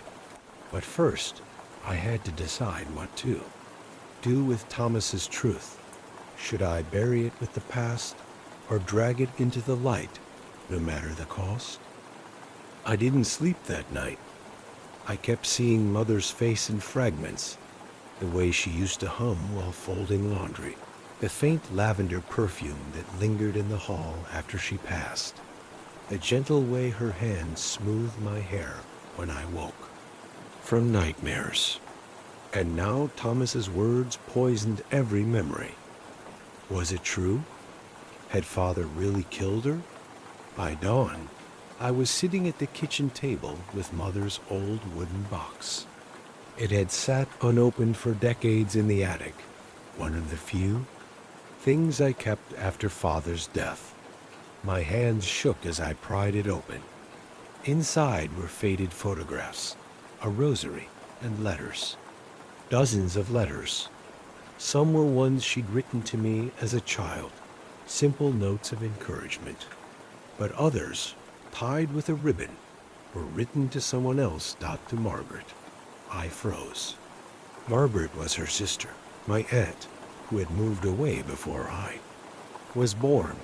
The first letter began, "Dearest Margaret, I can't keep this hidden any longer." He grows more violent by the day. If it weren't for the boys, I'd have left already. I've saved enough now, just a little more, and I can take Richard and Thomas far away from this house of shadows. My throat closed. She had planned it. She had wanted to save us. I read on, tears blurring the ink. I've hidden the money in the sewing cabinet. He doesn't look there. If anything happens to me, promise you'll tell the boys the truth. They deserve to know I tried. The ribbon slipped from my fingers. It was true. Every word Thomas had said. Emily found me hours later, hunched over the table, surrounded by the ghost of my mother's voice. She read the letter silently, her hand covering her mouth. "Oh, Richard," she whispered. I shook my head, unable to speak. My whole life, I had lived under the shadow of a man who not only broke me, but murdered the only person who loved me without condition. And I had passed that silence to my own children. I couldn't keep it buried anymore. That evening, I called Thomas back to the house. We sat in the dim light of the living room, the letters spread out on the coffee table between us. He looked at them, his jaw tight. "So you found them?" I nodded. "She tried, Thomas. She really tried." His eyes glistened, though he blinked it away. I told myself for years I made it up, that maybe I was wrong. But I wasn't. We sat in silence for a long time, the weight of 2 lifetimes pressing down. Finally, I said, "The truth needs to be told, not just between us. It ends here." Thomas frowned. "What do you mean?" I leaned forward, my voice firm for the first time in weeks. Father's name is carved in this town like he was some respectable man. A businessman, a provider. No one knew what he did. I won't let that lie stand anymore. Thomas hesitated. "Richard, dredging this up won't bring her back. It won't fix what your children have done to you." "No," I said, "but it might stop them from repeating it. If I let the truth rot in a box, then I'm just like him, silent, complicit. I won't carry his sin any longer." Emily slipped her hand into mine. Her voice was steady. "Then we tell it, together. Thomas closed his eyes, breathing deeply.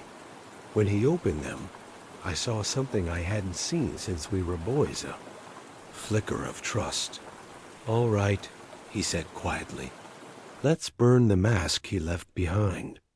2 days later, I stood at the courthouse steps with Emily on one side and Thomas on the other. Reporters had gathered, drawn by the inheritance trial. The scandal of an old man leaving everything to his nurse. But they got more than they bargained for.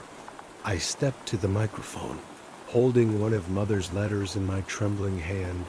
"My name is Richard. For years, people have spoken of my father as a man of respect, but the truth is darker. He was an abuser, and he murdered my mother." Gasps rippled through the crowd. I read her words aloud, her voice breaking through the decades. By the time I finished, the silence was heavy.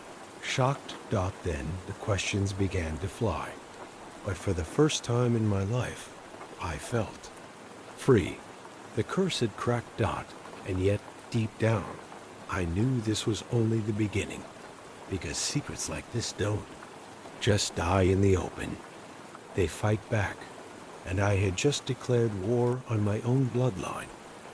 Asterisk, the fallout was immediate. By the next morning, the town paper's headline screamed across the front page, "Local family heir exposes patriarch as abuser, and murderer inheritance battle deepens."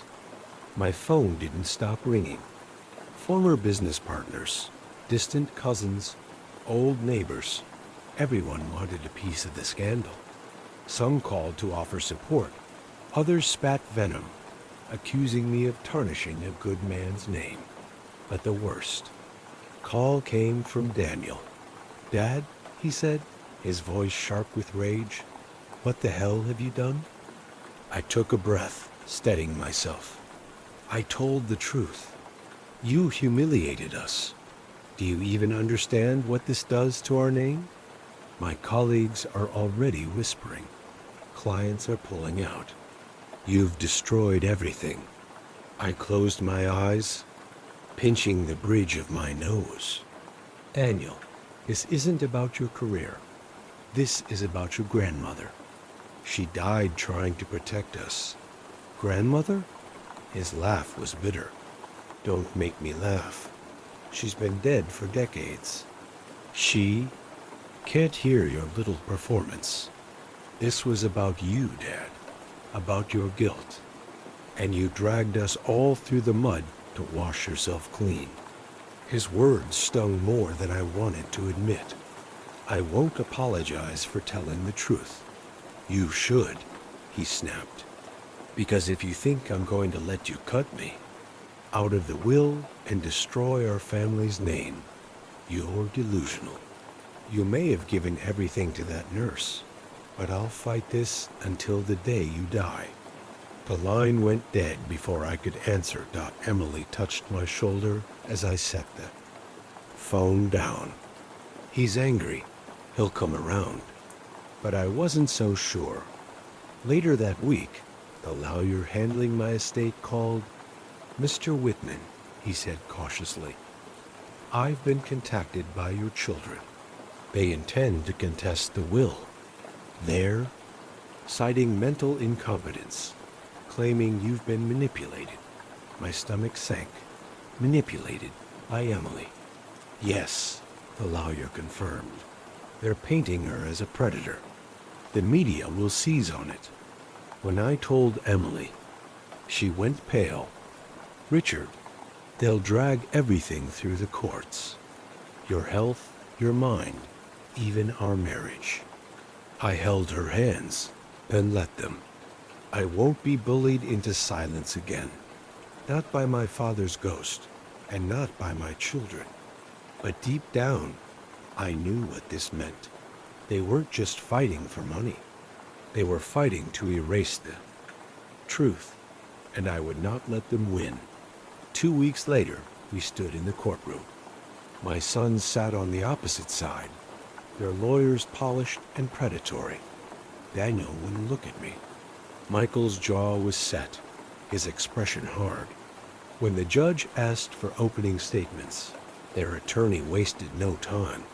Your Honor, we intend to prove that Mr. Whitman, under the undue influence of his caretaker, has fabricated a story designed to justify disinheriting his rightful heirs. These wild accusations of abuse and murder are not only unsubstantiated, but they are the product of a fragile, manipulated mind. The words burned, but when it was my turn, I stood slowly, gripping the podium, and let my mother's letter speak for itself.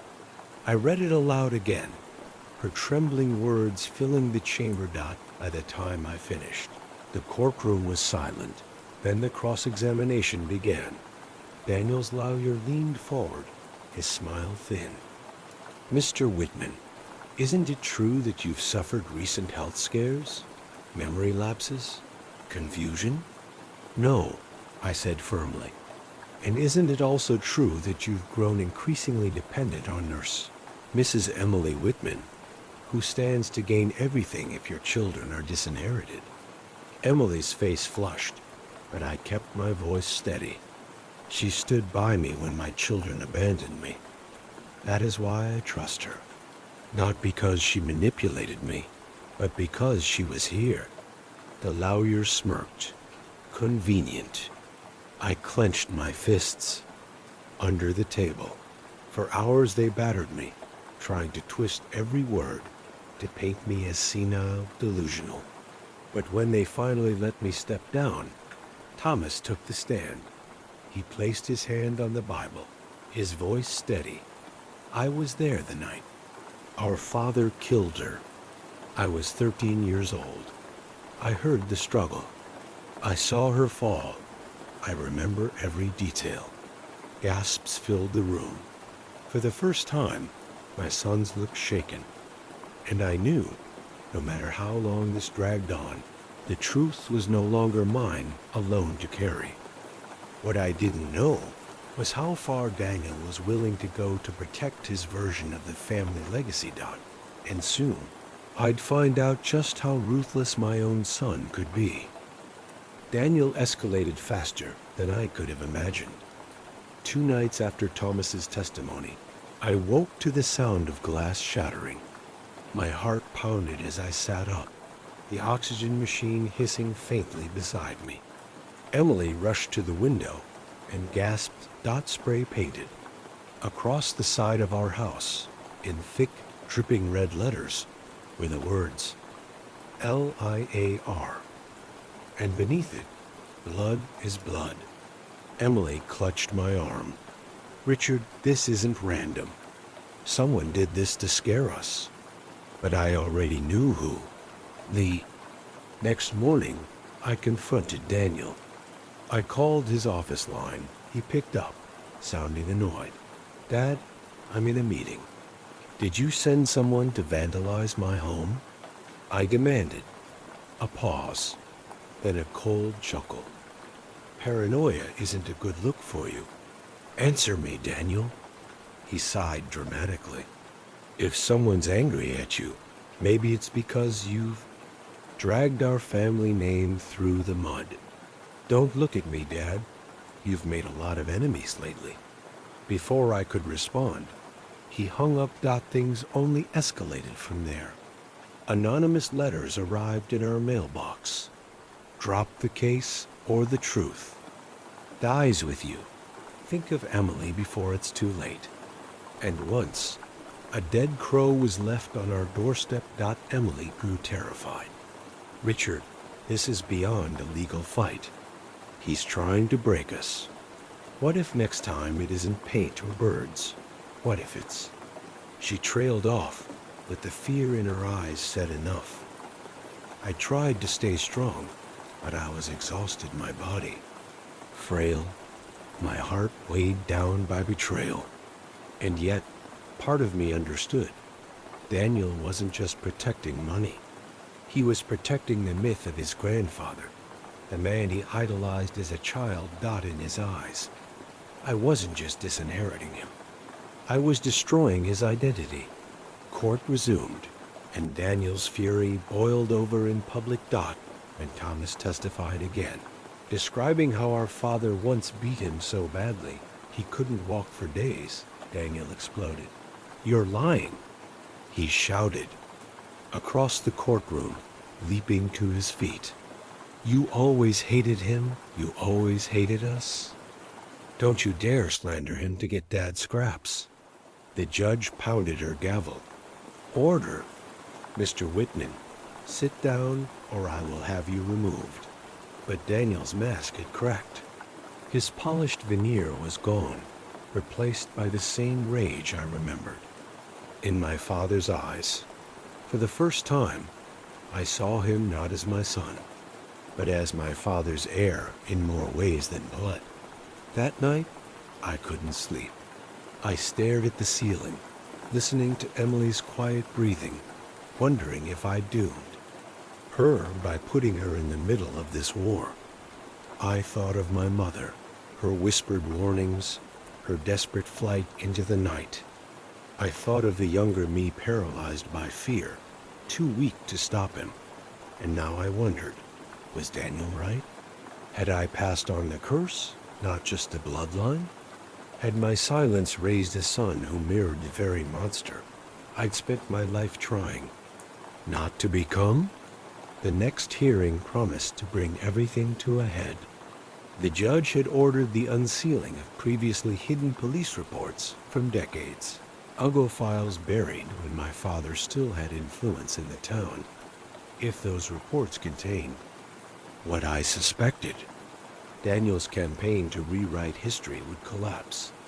But when I arrived at court that morning, the file wasn't there.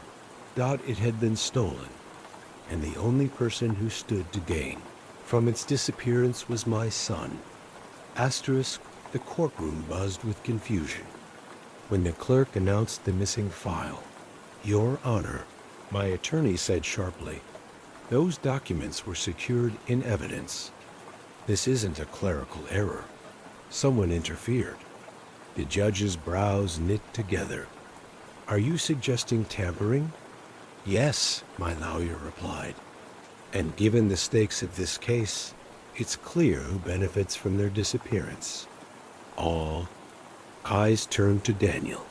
He didn't flinch. In fact, he smirked, like a schoolboy who just stolen a candy bar and dared anyone to prove it. "I resent the implication," he said smoothly, rising to his feet. "My father's accusations are already outrageous enough without dragging me into conspiracy theories. Perhaps the files were misplaced. It happens." But I caught at that flicker of satisfaction in his eyes. He had done it. I knew it. During recess, Emily gripped my hand. "Richard, if he's willing to steal court evidence, there's no line he won't cross. We need to protect ourselves." Her words twisted inside me.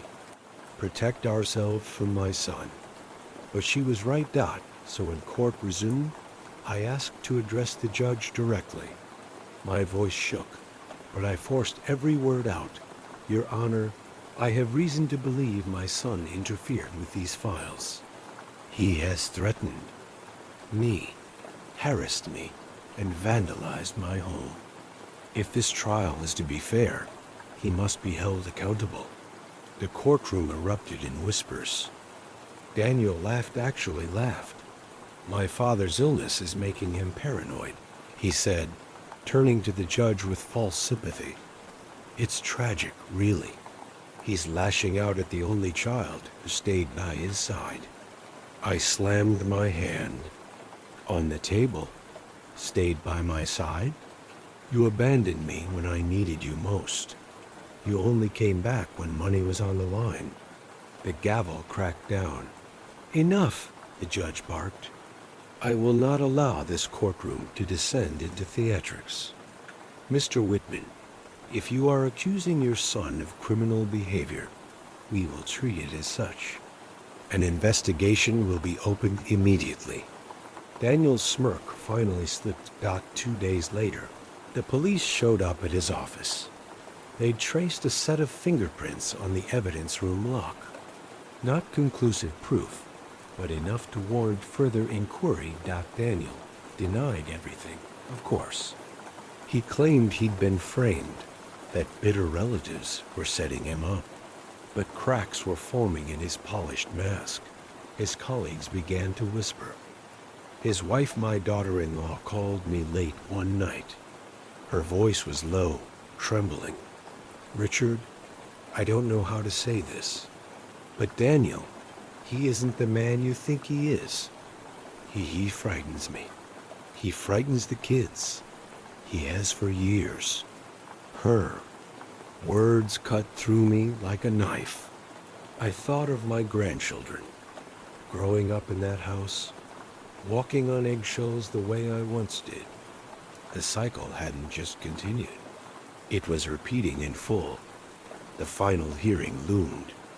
The missing files hadn't yet been recovered, but the judge allowed substitute testimony. Old officers who'd handled the cases, neighbors who remembered the nights of screaming, even one hospital nurse who treated my mother after a fall.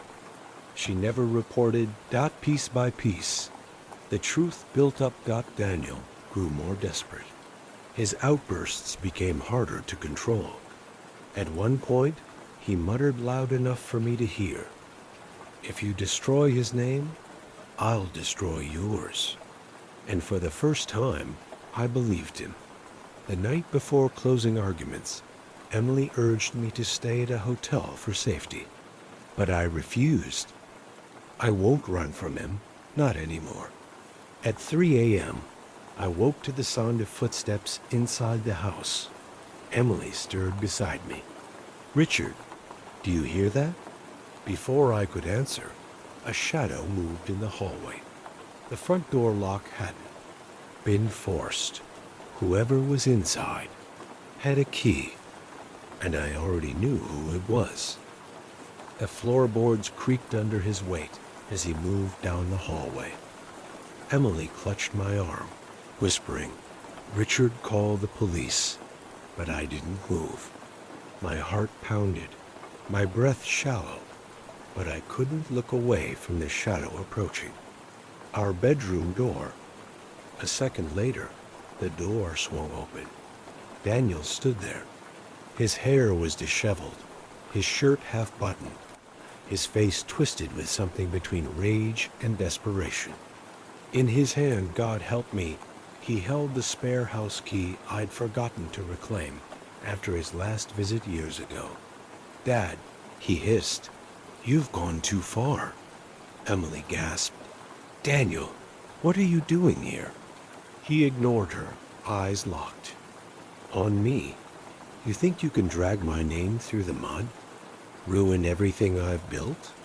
You're not just destroying me, you're destroying my family, my kids, my career. And for what? To dredge up ghosts?" I forced myself to sit up, even though my body trembled. "I didn't destroy you, Daniel. You did that yourself.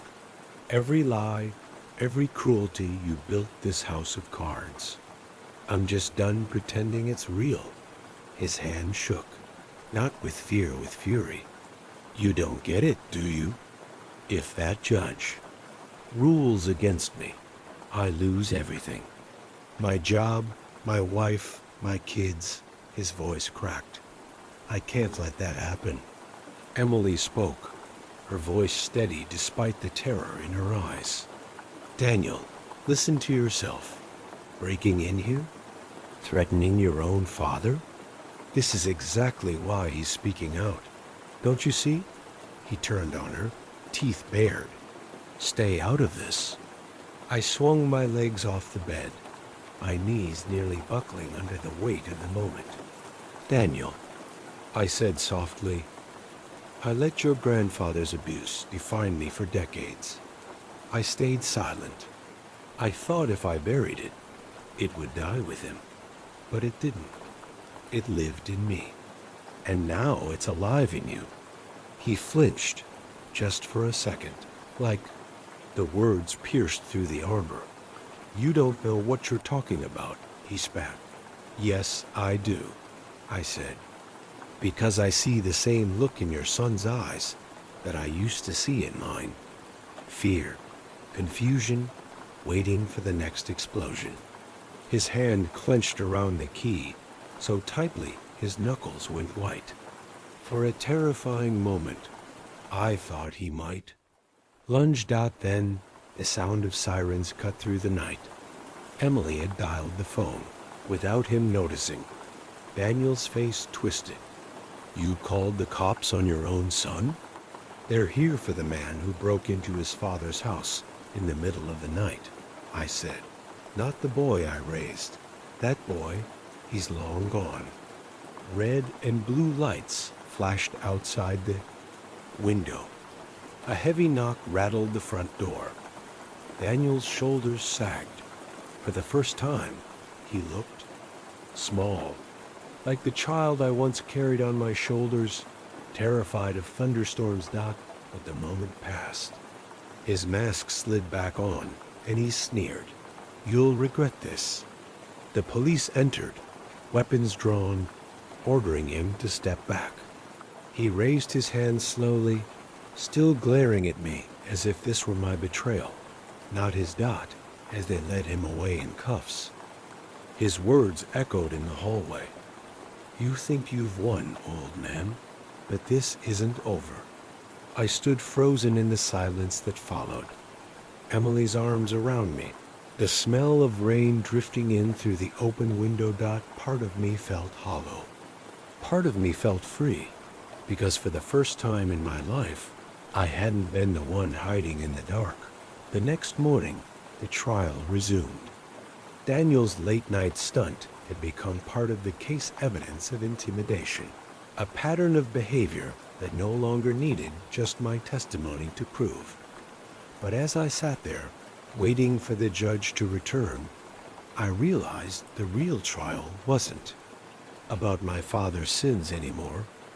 It was about whether my son would finally face his own. Asterisk.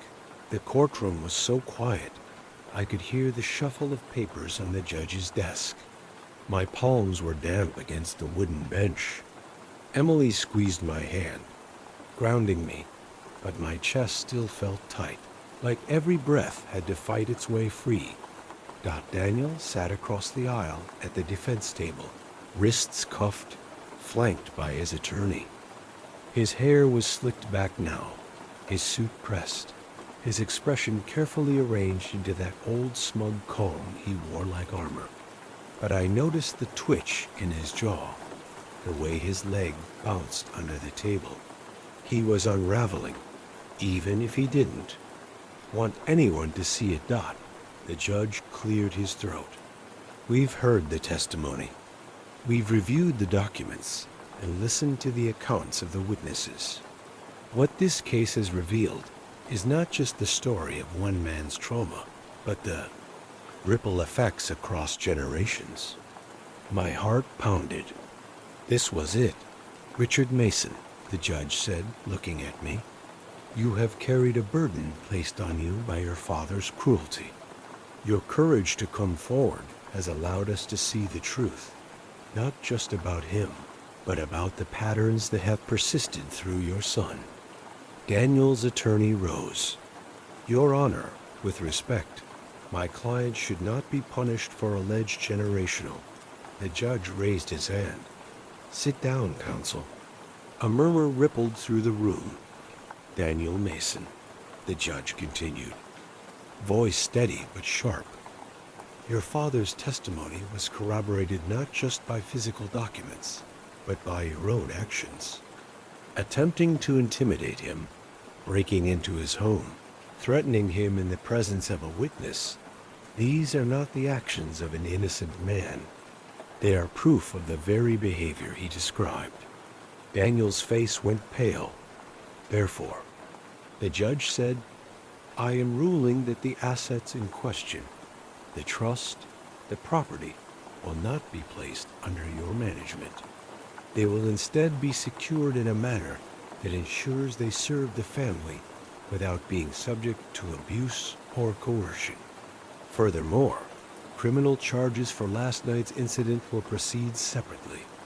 I exhaled sharply, the sound breaking in my throat. Emily's grip on my hand tightened. A silent reminder. It's over. You did it. But then Daniel leaned forward, eyes boring into mine. You think this makes you the hero? He muttered under his breath, low enough the judge couldn't hear. You just killed your son in front of everyone. I stared back at him. For the first time in my life, I didn't flinch. No, I whispered. I buried the man who tried to bury me. What happens next? That's up to you. The bailiff approached, motioning for Daniel to rise. He stood, hands cuffed, shoulders tense. He didn't look at the judge. He didn't look at the rule. He only looked at me, Dot, and then they led him away. The gavel struck. Case closed, Dot, but when I walked out of that courtroom into the blinding sunlight, I realized something. The legal battle was finished. The inheritance settled. The truth spoken aloud at last. Yet the war inside my heart, the ache of watching my son turn into the very man I once feared, was far from over. I had broken the silence. I had broken the cycle, but I had also broken my family. Weeks passed. The house felt different now, lighter, somehow. But at night, when the rain tapped against the windows, I'd hear echoes of Daniel's voice, just a boy again, asking me to chase away the monsters under his bed. Only now, I knew the monster had never been outside. Dot, it had been inside us all along, Dot. And finally, I wasn't afraid to face it.